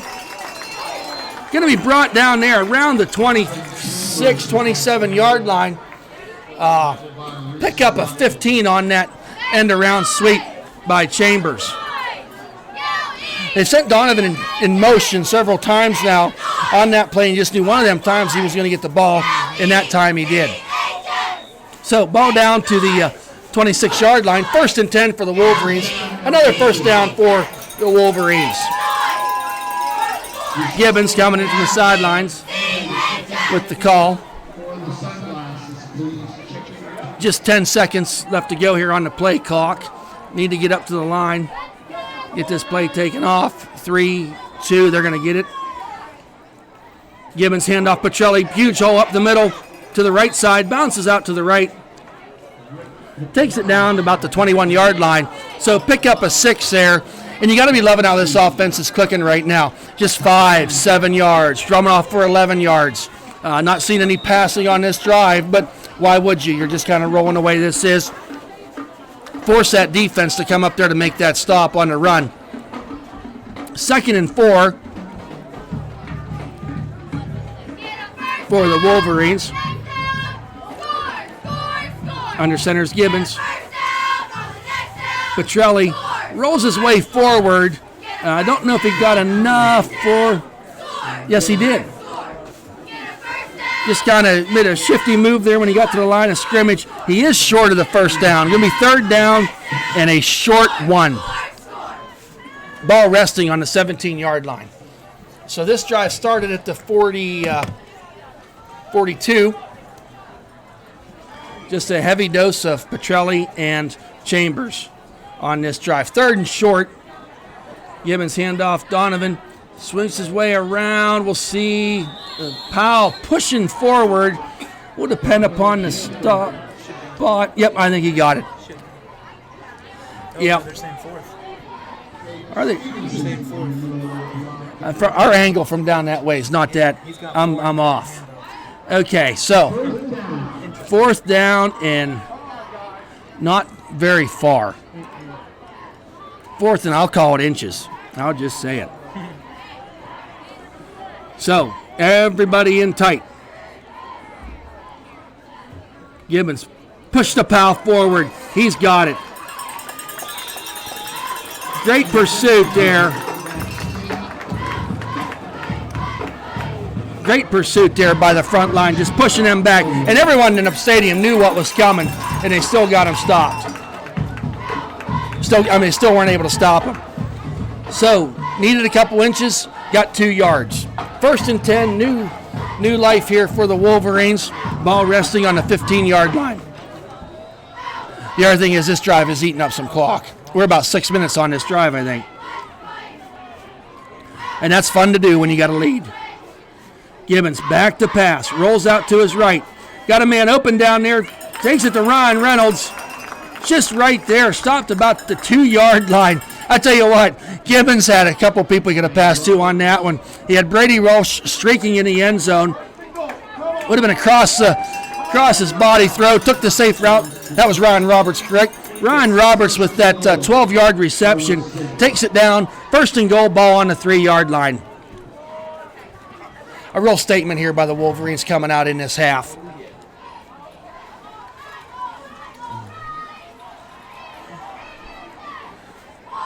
First and goal, ball on the 3-yard line. Gibbons under center, Petrelli behind him. Handoff, Petrelli dives his way, stands up, celebrate that touchdown.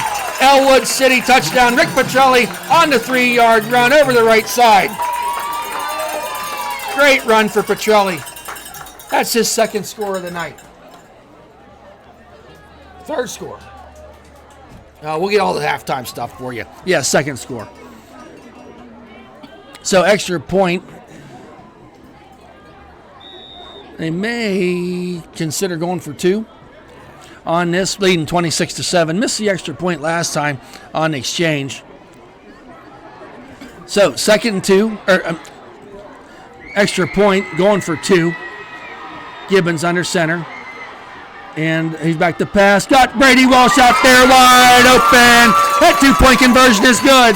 With 5:05 left to go here in the third quarter, Ellwood City scores a touchdown, making their lead 28-7. We'll be right back.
Enjoying a 28-7 Ellwood City lead here over the Shenango Wildcats.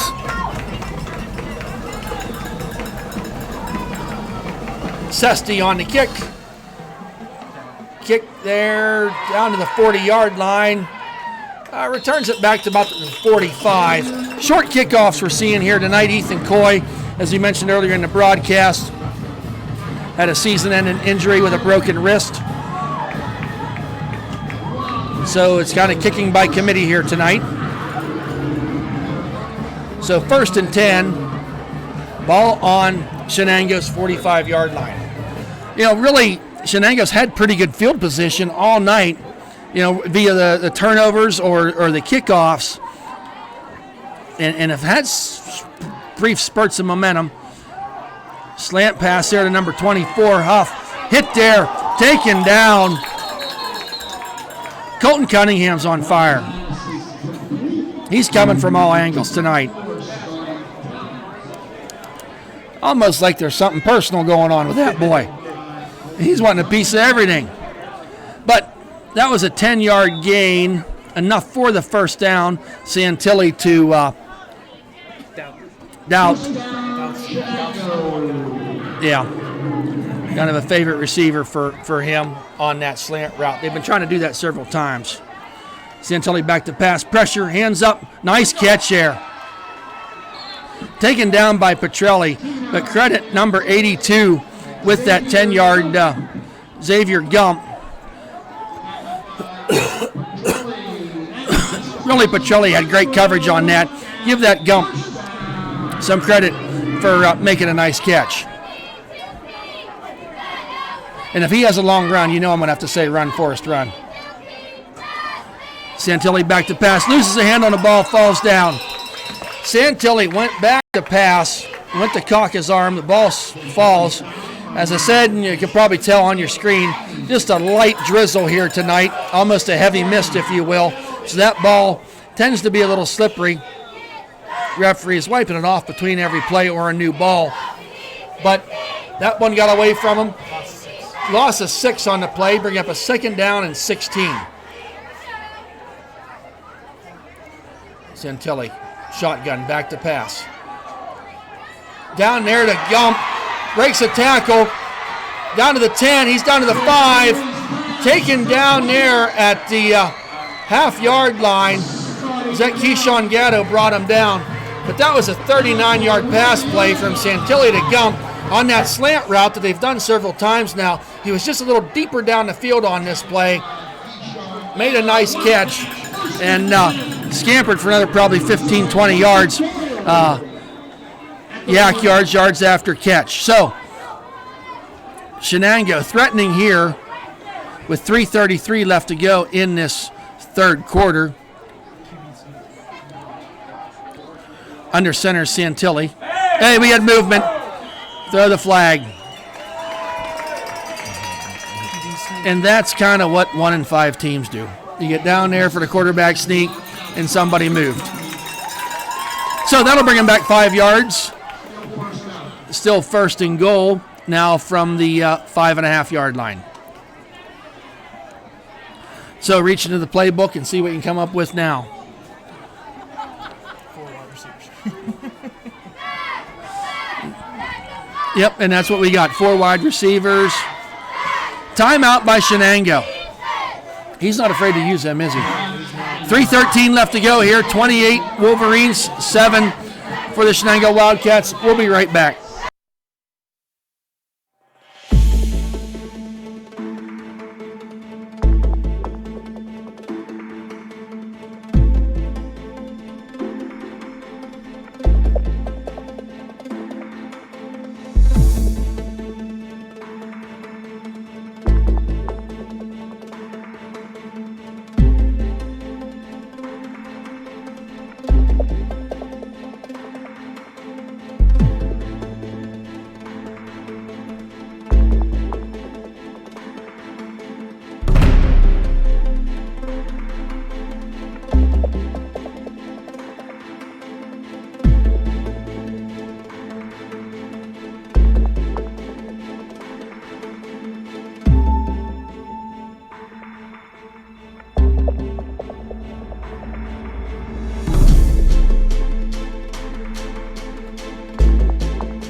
Welcome back, folks. We got a 1st and goal here for Shenango Wildcats from the 6-yard line.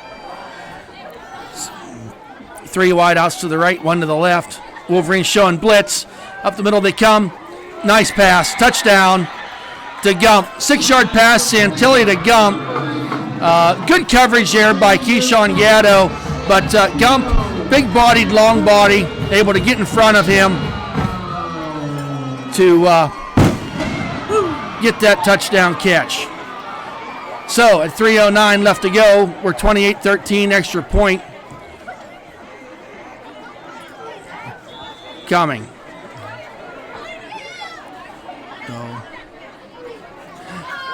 Nice to see Sammy DiCaprio. He's in uniform. Broke his collarbone there in one of the preseason games. Got a headset on. He's out for the season.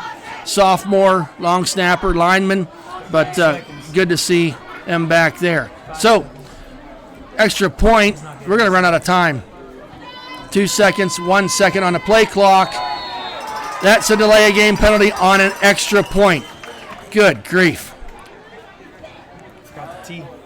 They forgot the T.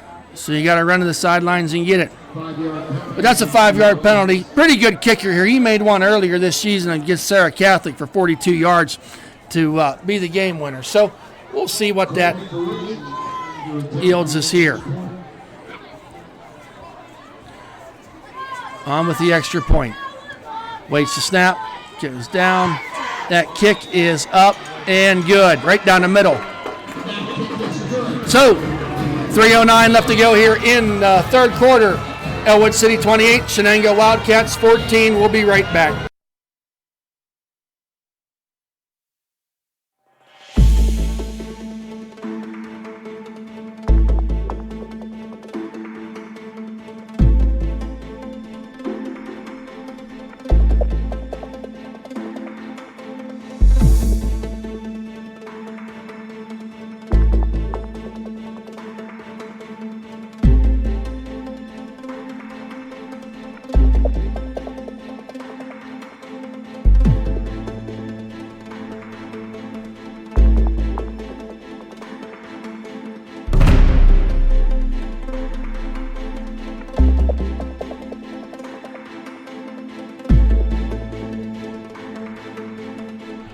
Welcome back, folks.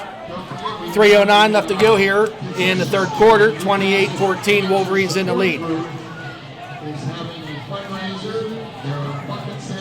That scoring drive for the Wildcats, what was that, about 65 yards. We'll get all the plays, how many plays and everything for you in the post-game show. The run-up and the kick. Line drive kick falls between his legs. Picked up there by, I believe it was number 9, follows his way forward up to the 33-yard line. So number 9, Caden Myers? Peyton O'Brien, I'm sorry, Peyton O'Brien.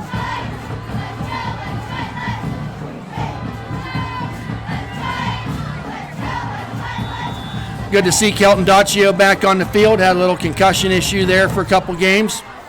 Got him back.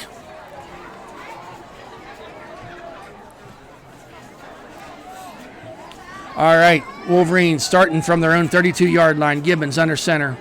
Handoff, Donovan Chambers. Full steam ahead. Driving the pile forward. Pick up of about 7 on the play. Bringing up third down. Wolverine down there slow to pick up. Second down, I'm sorry. The injured Wolverine, Ryan Roberts. He's cramping. Looks like cramp situation. So up on his own power, coming off the field. Actually starting to get a little jog and run to him.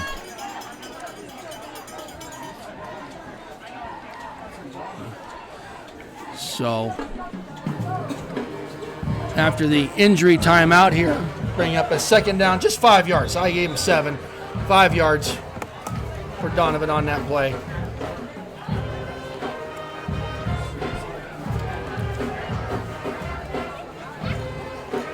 the Ellwood drive was over 5 minutes. Yep, that last scoring drive for Ellwood was over 5 minutes long. So that is the best defense. Keep the other team's offense off the field. 2nd and 5, ball on a 38-yard line. Things in pretty tight for the Wolverines on this play. Oh, fumble on the play. On the exchange. Donovan Chambers and Gibbons. I think we got the ball. Got the ball. Really no gain or loss on the play. Wolverines dodge a bullet there. Bring up a 3rd down and 5.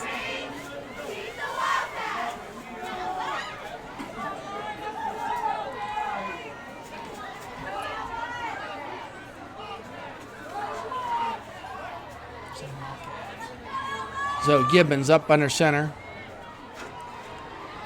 Pitch out there to Petrelli. Full steam ahead. He's at the 50-yard line. Wow, great run there by Petrelli for 13 yards. We'll give him 14 yards on that play. Gibbons with that pitch out, and he had blockers out in front of him, just kind of found that seam and made his way forward. And that's enough for an Ellwood City first down.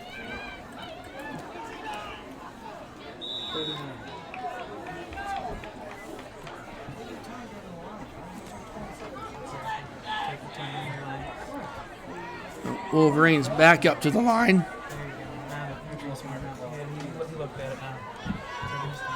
Gibbons under center. Bunch formation to the left. Rolling his way out there. Needed that block and didn't get it. No gain on the quarterback keeper by Gibbons. Penalty on the play. We'll wait to see what that is.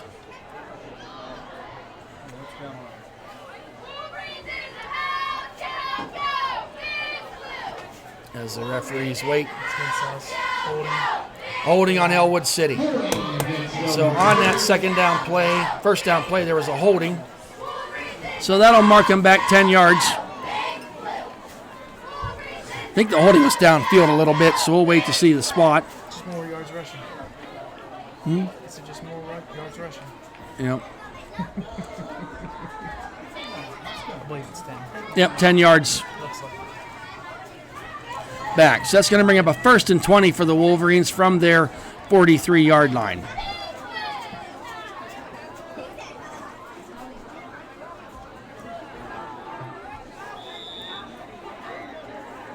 Whistle blows and game on. Petrelli, quarterback shotgun. Tried to kind of look like maybe a possible option, but he was hit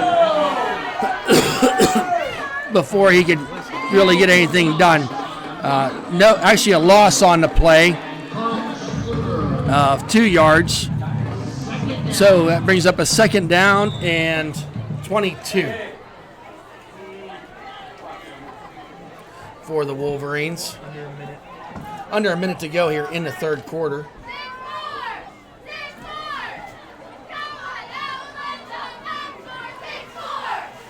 Gibbons in the shotgun, sidecar to his left and right. Chambers behind him. Back to pass is Gibbons. He's got time. Going down the field. Thrown down there to the 30-yard line to Brady Welsh. Jump ball drill. Ball falls incomplete. Number 82 Gump on the coverage. Ball falls incomplete. Brings up a 3rd down, and we're going to call it 25 for the Wolverines.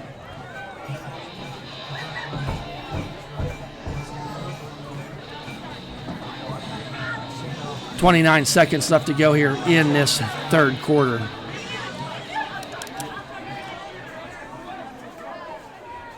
Gibbons back to pass, under pressure. Well, that got really ugly fast. The defender for the Wildcats was in Gibbons' face. Wanted to try a little dump pass out in the flat. It wasn't there. Gibbons was able to get the ball away for an attempted pass. Taken down immediately by Chambers. That was a 45-yard punt, 46-yard punt by Petrelli. One of his better ones we've seen. Why is your wife texting me? No, she's doing it on the stream. Okay. She's doing it on the stream. What the hell's going on here? All right. So, you never know what you see in the press box, folks. 14 seconds left to go in the 3rd quarter. Ellwood City leading 28-14. So, back to pass. Santilli looking for that slant route. Man. Great anticipation there by Brady Welsh. I thought we were looking at a pick 6. He come from behind. He saw the play developing in front of him and broken up there. 2nd down and 10 for the Shenango Wildcats.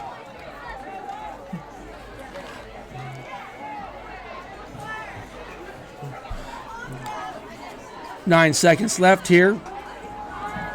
Santini back to pass down the middle. Interception by Petrelli at the 35-yard line. He's at the 20, 15, 10, 5, down to the foul line. He's out of bounds at the 1-yard line. Petrelli coming from that linebacker position. Reach up, snags that ball, and off to the races he was. Returned the ball 34 yards to the 1-yard line. That's the end of the 3rd quarter. Ellwood City will have the ball. 1st and goal from the 1-yard line as we start the 4th quarter. We'll be right back.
we finished out that third quarter.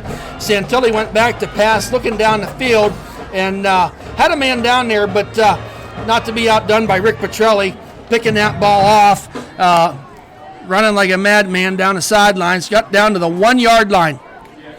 So, first and goal for the Wolverines. They're going to let Petrelli finish this off. He's right behind Gibbons in that running back position. There's a handoff to Petrelli. Drives that way forward into the end zone for the Ellwood City touchdown. Nice move there by Coach, letting Petrelli finish that off. That brings our score to 34-14, the Wolverines.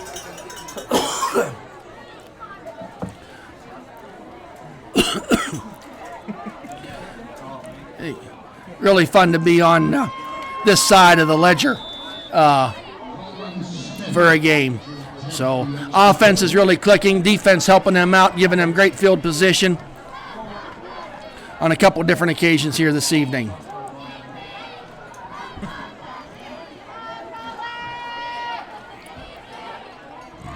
Kick is up and good. There, the point after is good. With 11:57 left to go here in the fourth quarter, Ellwood City leading the contest 35-14. We'll be right back.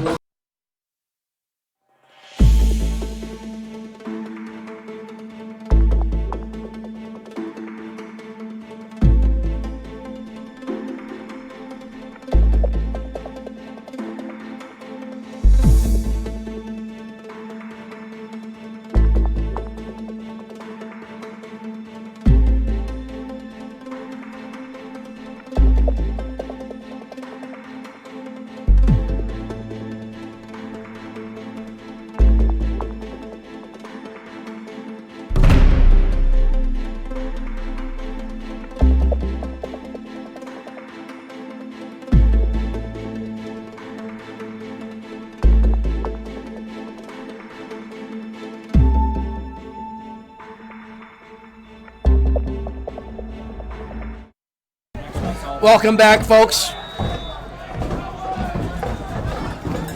Petrelli on the kickoff. Drives the kick down, taken there, falling on at the 31-yard line was the Shenango up man. So this is where we stand. We got 11:57 left to go here in this contest. Ellwood City leading 35-14. Not to look ahead to next week, but next week Wolverines will be back home at Helling Stadium to take on crosstown rivals Riverside Panthers. Come early. Going to be a lot of fun activities going on at the stadium. Always a great matchup. Coincidentally, Riverside is losing right now 28-13 to the Mohawk Warriors. Santilli in a shotgun. Quick pass out there. Oh, man. Storm Chambers. He come to play tonight. Taken down immediately as he got the catch out of the backfield. Storm was in there.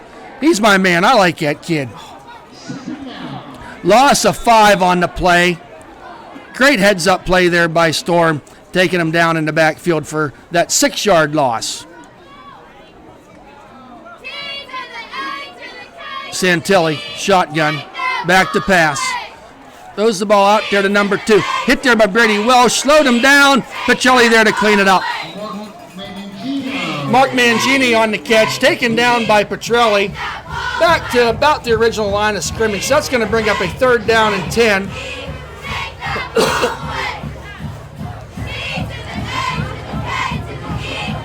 Bring up a 3rd and 9. The defense could really make a statement here. Getting a stop here. So Santilli shotgun, 3 wide outs to the left. Under pressure, Santilli.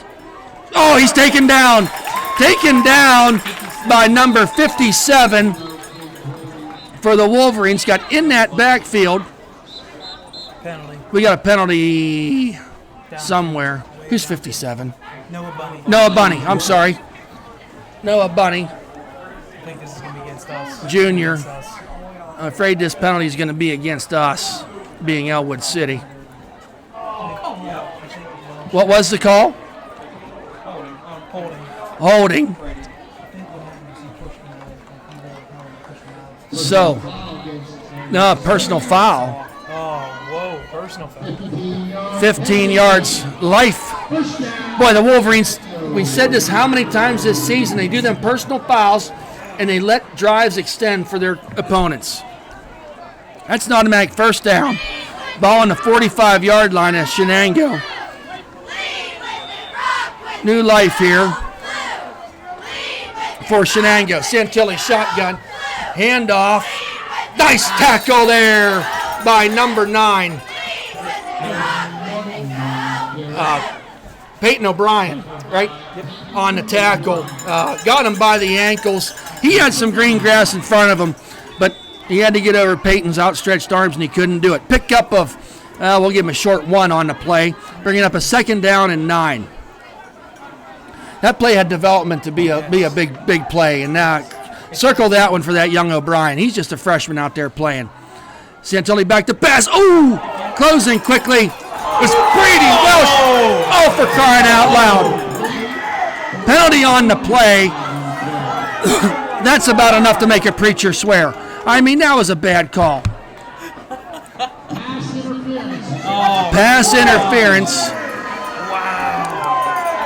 And you can watch a lot of college football. You can watch a lot of pro football, and you'll see that play, and they'll tell you it was a good defensive play. So,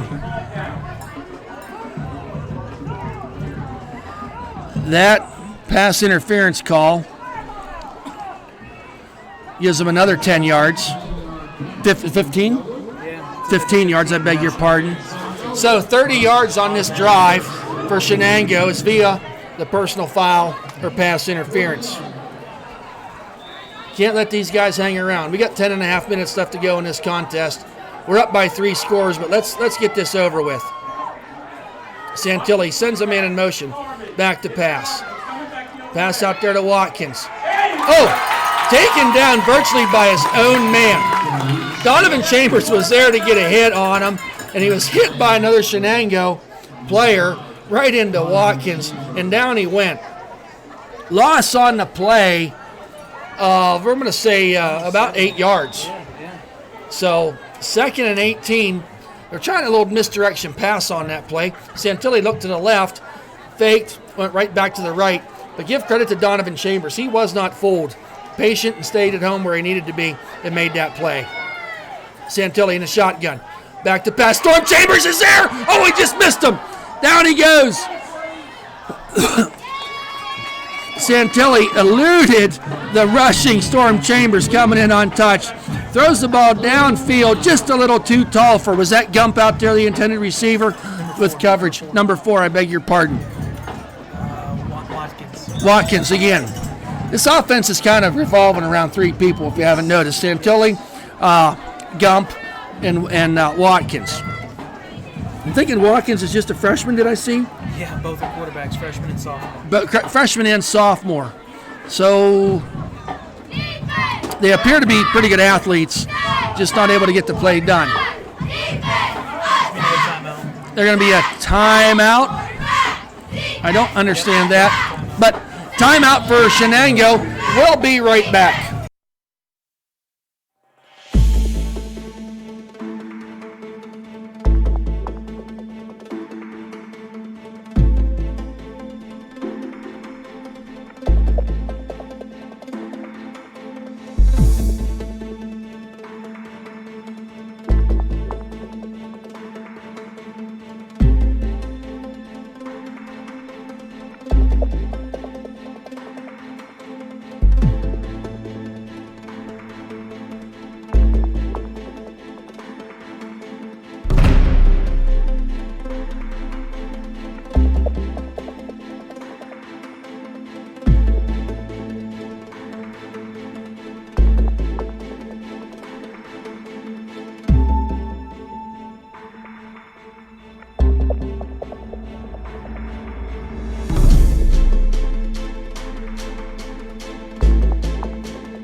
Welcome back, folks. We're at a 3rd and 16. 9:42 left to go. Shenango driving inside Ellwood territory in the 48-yard line. Santilli back to pass. Looking downfield. Everyone's well covered. Throws the ball deep. Oh,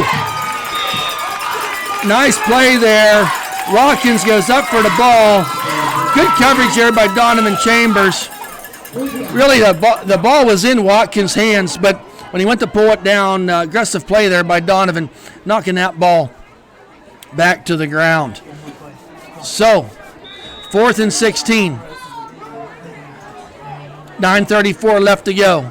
Shenango going for it, down by 3 scores.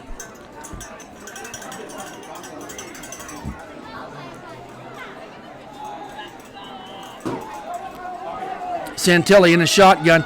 Looks to be a little confusion here. We'll see what happens. Back to pass. Heavy pursuit. Oh, he was just missed. Ball thrown down there to number 24. Credit Rocco Sesti on that coverage, knocking the ball down. Heavy pursuit. That front line of the Wolverines just kept coming and didn't give Santilli a real good look downfield. Good coverage. Ball falls incomplete. Ball over on downs. 1st and 10. Wolverines ball from their own 48-yard line. We want to thank some of our sponsors, Venezi Sporting Goods, for their help with our apparel that we wear, and appreciate all their support to the Ellwood City Wolverine football program and all of Ellwood City sports. Gibbons in a shotgun. Handoff to Chambers. He slipped in the backfield, made something out of nothing there. Dives his way forward. Going to give him a yard on the play, bringing up a 2nd down and 9.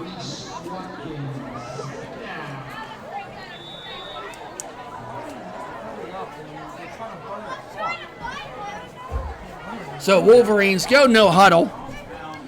Gibbons in the shotgun, surveys the defense.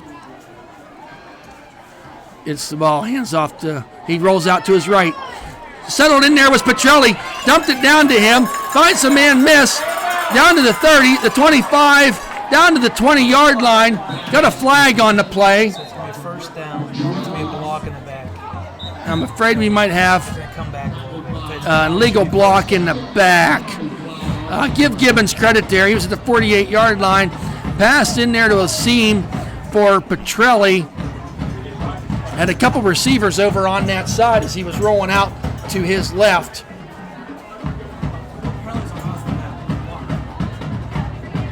So So it should be 1st down, and then we'll wait to see the wherever it is. block in the back appears to be at about the 28-yard line. They're going to march it back from there 10 yards. So that is still a 1st down for the Wolverines. I don't know how far past you make that for stats, but It's fun. that's why Brad Windhorst does stats, and I just talk your leg off all night. But 1st down for the Wolverines after the 10-yard mark off from the illegal block in the backfield. Wolverines kind of going in a hurry-up offense. Ball resting on the 37-yard line of Shenango. Handoff Chambers. Full head of steam ahead. Falls his way forward. Met resistance at the line of scrimmage, but fell forward enough for, we're going to call it a 3-yard gain, 2-yard gain. Ball resting on the 35-yard line.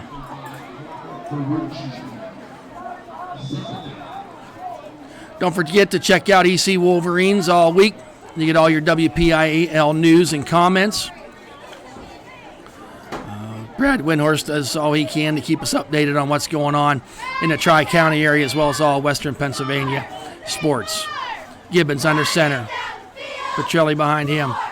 Handoff Petrelli. Makes the first man miss. Down to the 25. Going to get it down to the 23-yard line. Little misdirection there by the Wolverines, and that's been effective this evening. Send Donovan in motion, and Gibby kinds of read where to give the ball to, and given quickly to Petrelli on that quick handoff, and he's full steam ahead. So another 1st down for the Wolverines. Picked up, 11 on that play by Petrelli.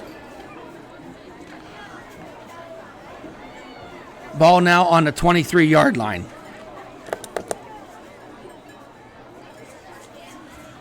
Gibbons under center. He's out to pass. Ball falls incomplete. Ryan Roberts and Petrelli were both there, and I'm not sure if they both were supposed to be there, but ball falls incomplete, bringing up a 2nd down and 10.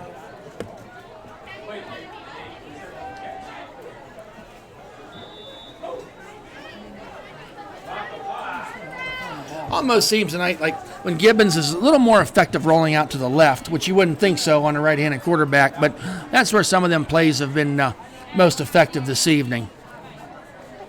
On the long side of the field also. Gibbons under center on this 2nd and 10. Sesti in motion, handoff, Petrelli. He dropped the ball, but I think we'll wait to see who comes up with the ball. Petrelli, ball was muffed. Petrelli able to fall on it. No gain on the play, bringing up a 3rd and 10 for the Wolverines. 6:52 left to go here on a rolling clock in this 4th quarter.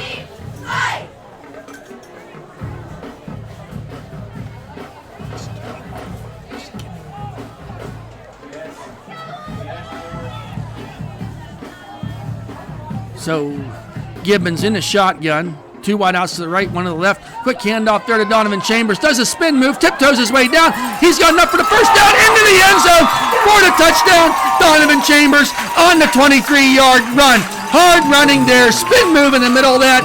Finds his way into the end zone. Missed tackles by Shenango. 41-14, the Wolverines. Got you that one?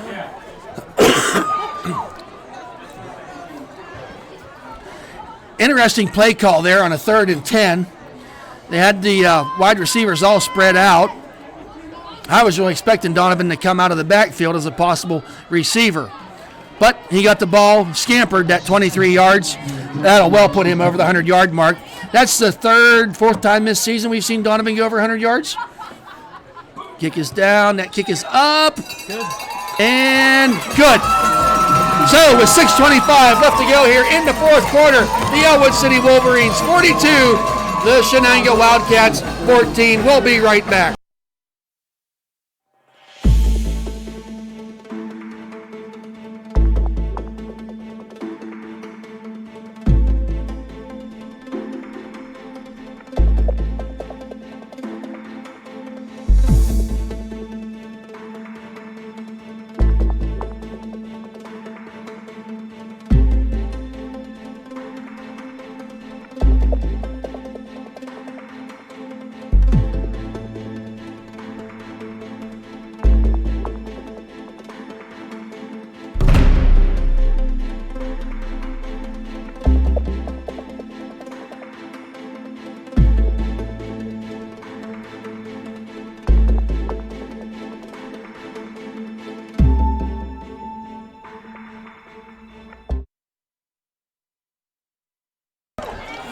Laurel final, 48-13. Welcome back, folks. Couple finals coming in here. Laurel 48-13 over Union. 48-13 winners over Union. Freedom's up 16-8 over New Brighton. Freedom is up 16-8 over New Brighton. And Mohawk's still up 28-12 over Riverside. Mohawk is up 28-12 over Riverside. With this win here tonight, folks, and we'll kind of update you through the week, maybe even a little bit tonight, we have some playoff implications. If you'd have told me 2 weeks ago, we'd have talked about the playoffs for this team. But this 3A conference is beating each other up. So there's the kickoff, high kick, taken there at the 35-yard line. That ball sat there, almost looked like one of the Wolverines could jump on that. Take that. But Xavier Gump downs the ball there at the 35-yard line. So really happy sidelines here, right here in front of us at the stadium.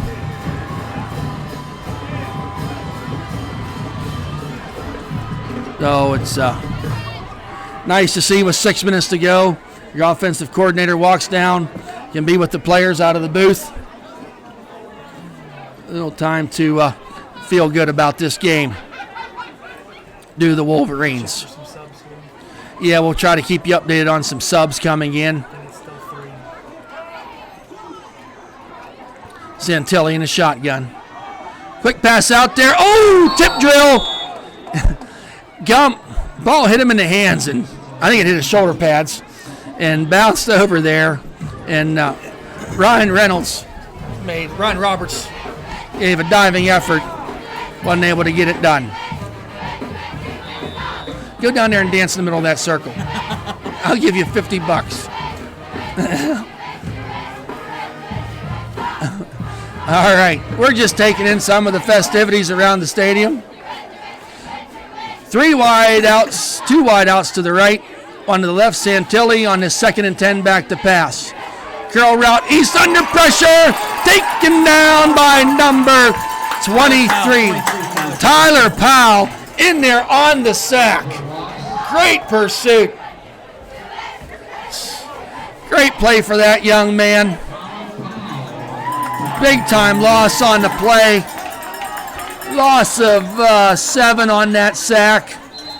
Going to bring up a 3rd and 17. Timeout, Ellwood City. I think we're going to see some new cleaner uniforms on the field at this point in time. So, this is something that's great to see. Let's give them, I'll give you some stats here real quick. Some stats as of right now. Donovan Chambers, 133.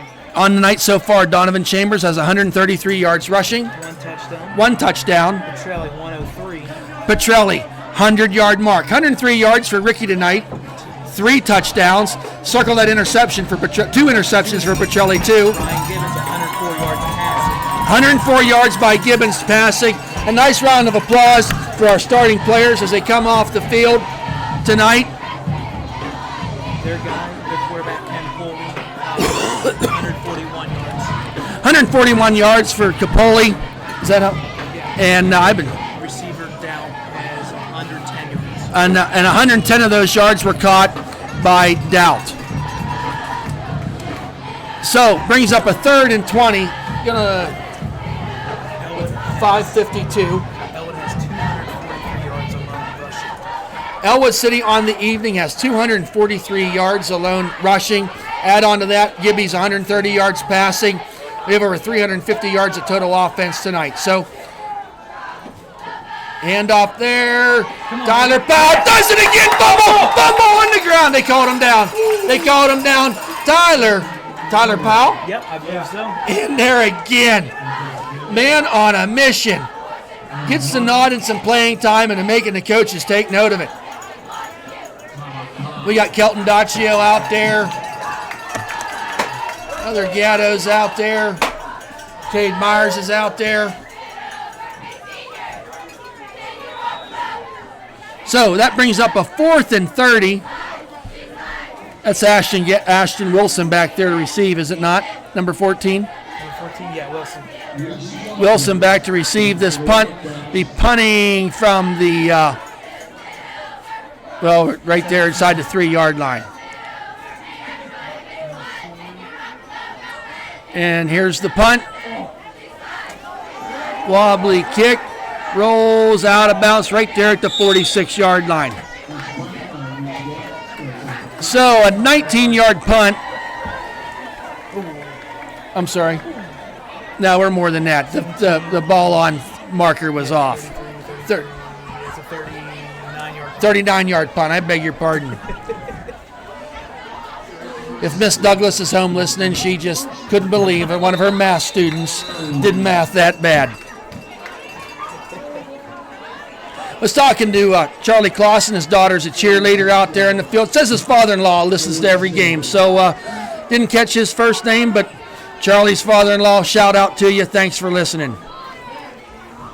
If you're at the game next week, we'll be in the press box. You can come up before, halftime, after. Give us your thoughts. We love feedback on what you think of the show. And we'll take criticism too, but we like it to be constructive. So doing our best to serve our listeners. This game will be up all week for the next 2 weeks. If you want to enjoy this win and watch it again, I know a lot of people do that, and we appreciate them doing that as well. A whole lot different in the press box when you're up by 42-14, and letting these JV guys, we'll call them second string, but you always think about that second string. These guys are the ones that take the beating in practice 6 days a week. Running scout team, nice to get them some playing time underneath the lights on a Friday night. So Ellwood City's ball. Ashton Wilson I need some help with numbers. in the under center. Hand off there to number 21, driving his way forward. Nice running, churning them legs there.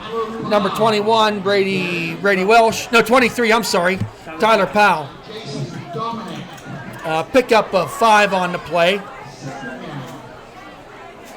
So Wilson, just a freshman, saw him get some playing time in that Beaver Falls game.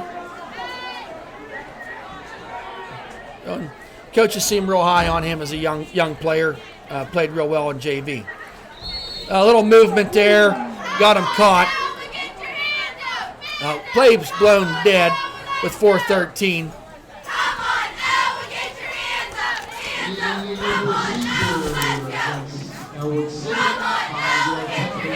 So mark that ball off 5 yards. Going to bring up a second and 11. We'll call it 11.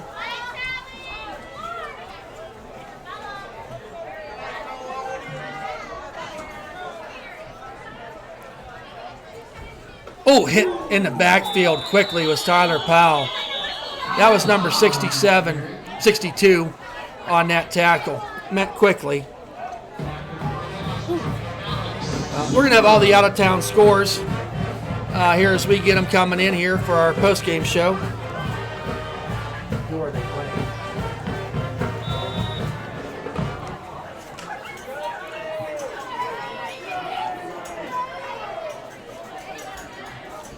Now Ashton Wilson in the shotgun. 2 wideouts to the left, 2 to the right.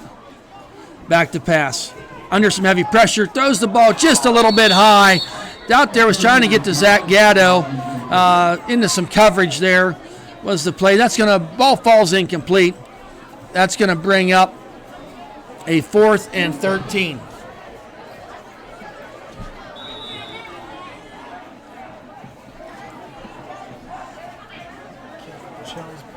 Petrelli will be back punting. 34 and 6. So let's see who we get here. 34 and 6 back.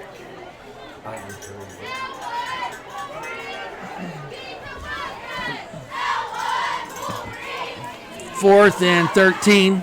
Petrelli back to punt. Gets the snap. Nice punt there by Ricky. Taken there, fumbled. Picked up at the 15-yard line. Is number 34 out to the right side. Met there by several. Peyton O'Brien leading the charge on that.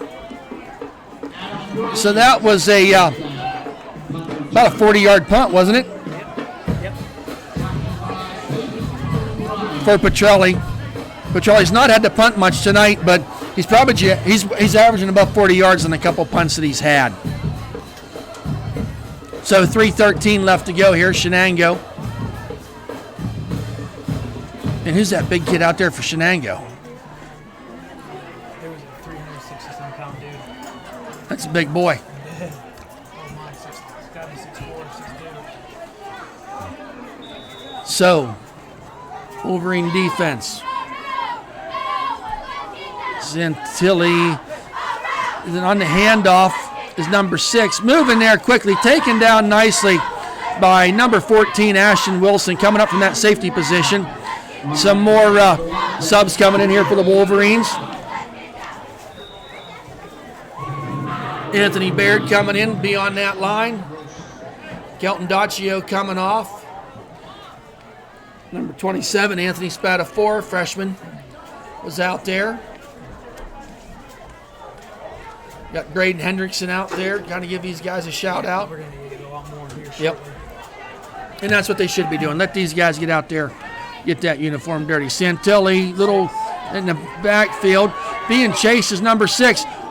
Miss there, taken down by number 19, Braden Hendrickson, on the tackle after about a 9-yard gain. Going to bring up a 3rd and 1.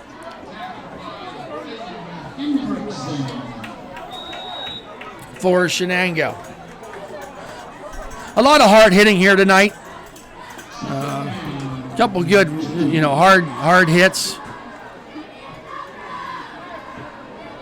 As we've seen this game progress, but Wolverines, I think, coming out of the contest pretty healthy at this point. I'm surprised this rain was not a factor. So, yeah, and the rain really didn't seem to be a factor tonight. Saw a couple fumbles, but I don't really know what that was all about. We got a timeout by Shenango. So, minute 51 left to go here. We'll just take a quick timeout.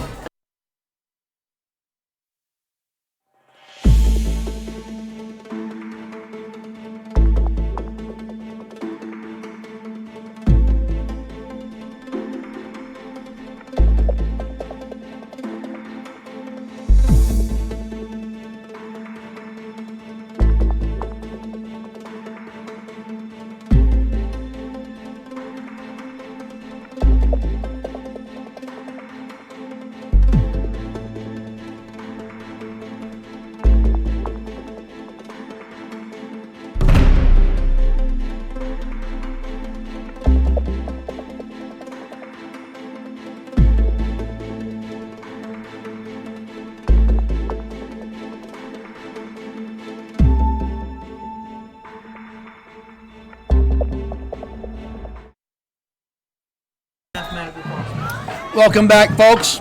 2nd and 2. Ball on the 45-yard line. Santilli, handoff there to number 34 around that right side. Going to have enough for the first down.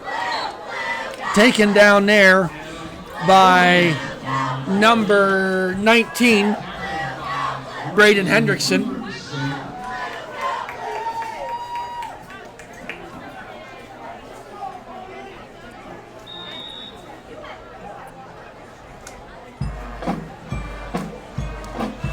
So, minute 35 on a rolling clock here. First down, ball resting right at the 50-yard line.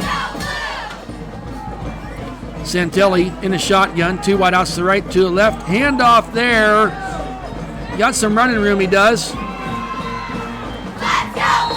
Braden Hendrickson again on the tackle. Young man's made a couple tackles in a row, but he's going to need to learn to start tackling a little bit lower. So he won't get hurt as easy. First down, pick up a 15 on that play. Ball resting on a 35-yard line.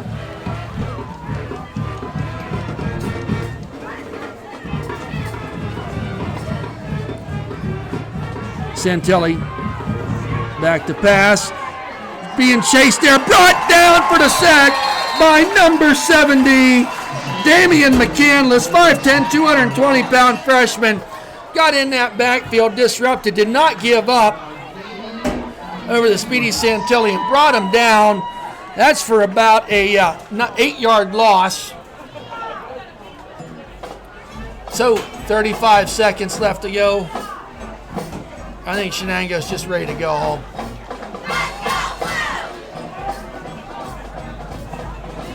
So Santilli in a shotgun. 2 wide outs to the right, 2 to the left. Hand up there to number 6. Finds his way up the middle. Nice hard running there. 17. 19. It was Hendrickson again. Braden Hendrickson again with that tackle. Ladies and gentlemen, that's going to be the final play of this football game. Your Ellwood City Wolverines have defeated the Shenango Wildcats 42-14. Congratulations, that's 2 wins in a row for the Wolverines. And folks, the way things are playing out with the playoffs taking 4 teams from this conference, we can start talking being in the playoff hunt. You know, it's a whole lot better than saying we don't have a chance. But there is a possibility the way things are shaking out. We'll get all the out-of-town scores for you, some halftime stats here shortly, and our post-game wrap-up.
Just up the road, Route 65, neighboring school district to us here at Ellwood City Wolverines, where the Wolverines defeated the Wildcats 42-14. We're getting all the stats and everything for you, and you can view all these stats at any time, the stats from tonight's game and our to-date season stats at our website at ecwolverines.com. You can check out all the information on Twitter through Brad Windhorst at Twitter at Brad Windhorst for Twitter, and our website ecwolverines.com, our YouTube channel. So if you're not a subscriber to that, please do that as well to catch all the Ellwood City action. Ellwood City coming off an emotional win last week, an overtime win where they went down to Western Beaver and defeated a pretty good Western Beaver football team. Came up here to Shenango, and Shenango, like Ellwood City, under a first-year head coach, at a freshman starting at quarterback. Their featured wide receiver and running back are freshmen and sophomore as well.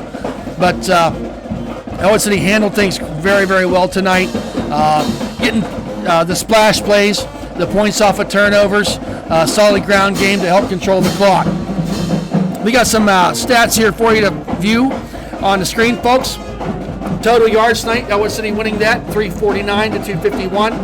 Rushing yards, Ellwood City 245 total yards rushing to Shenango's 88. I think it's important to point out in those rushing yards, Ellwood City had two featured running backs, and Rick Petrelli and Donovan Chambers, both going over the 100-yard mark. And I would say it's been a while that Ellwood City had 2 running backs go over 100 yards in one game. Pass yards, 104. Shenango, no surprise, came out passing a lot for 163 yards. First downs, Ellwood City 21 to 15. Turnovers, 3 turnovers for the Wildcats, Ellwood City's 2. Penalties, we talk about it every week. 10 penalties for 60 yards. Shenango really only 3 for 28. Time of possession, Ellwood City leading that 28 to 20. So you can kind of see those stats kind of dictate what kind of numbers you would have there. Some stats we'd like to throw out at you. Passing, Sam Campoli, 13 for 31 for 141 yards, 2 TDs, however 3 interceptions. 2 of them interceptions turned into touchdowns for the Wolverines. Rushing, Donovan Chambers, 24 carries for 133 yards. He had 1 TD, that was 23-yard run, and another long run of 30-couple yards. Rick Petrelli's not on your screen, but he ended the evening with 103 yards. And Rick really didn't have that one, 20-yard run or everything. It just was consistent for 8 yards on that first down to make them second downs much, much more manageable. Receiving, Scott Doubt had 4 receptions for 110 yards and 1 TD. And defense, we're going to talk about Rick Petrelli tonight. 5 tackles, 1 sack, 2 interceptions, and 1 tackle for a loss. Fumble recovery. Oh, I'm sorry, fumble recovery. If we were we're kind of on a winning streak. You feel a little better about making a player of the game. I don't know what producer Brad would say, shaking his head here with me, but Rick Petrelli, let's make him our player of the game with the what he did on both sides of the ball and punting. Punted 3 times tonight. I think he had over a 40-yard average. We'll get the exact stats for that. Going to go over some out-of-town scores. Laurel continuing to do very well in that single A conference, beating up on Union 48 to 13. Just went final. Freedom defeated New Brighton 16 to 14. And actually, if you're an Ellwood City fan, when you're talking about playoff runs, Freedom can win every game they want from here on out. Because they're probably going to be in the playoffs, even if they lose every game on the way out. We need them to be beating up on the other teams in the conference. And another final is Mohawk taking out Riverside 34 to 18. We will travel to Mohawk in 2 weeks. Pretty good team there. And I think we're going to really get to see firsthand how good they really are. Neshannock beating Fort Cherry 20 to 7. That's a third quarter score of the update that we have. Steel Valley just beating up on Western Beaver 49 to 14. Steel Valley always a tough team. Beaver Falls, not in our section, but neighbors. We did play them earlier in the season, beating up on Keystone Oaks 41 to 21. And what a turnaround for that Beaver Falls football team. They did not owe in everything last year, and they're winning some games handily this year against, I think, what I would consider pretty good teams. Aliquippa continuing their high-powered offensive attack, 54 to 20 over York. Blackhawk is final, beating up on Newcastle 42 to 17. Anything else we have here this evening, Brad?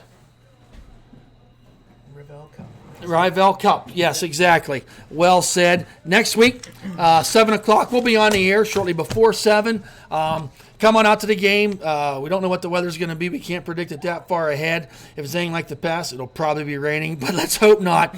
But I think if you want the full high school football Friday Night Lights experience, you want to come out and watch the Riverside Ellwood City game. If you can't make it out, tune in as always to ecwolverines.com, and we'll try to bring the game to you as if you were sitting right there. With that, signing off from Glenn Pop Johnston Stadium on behalf of producer Brad Windhorst and Statman, and I am Thad Sturgeon signing off. Hope you enjoyed the broadcast as much as we've enjoyed presenting it to you as we celebrate this win, the Ellwood City Wolverines defeating Shenango Wildcats 42 to 14. We will see you, or you'll hear us, next Friday night. Thank you.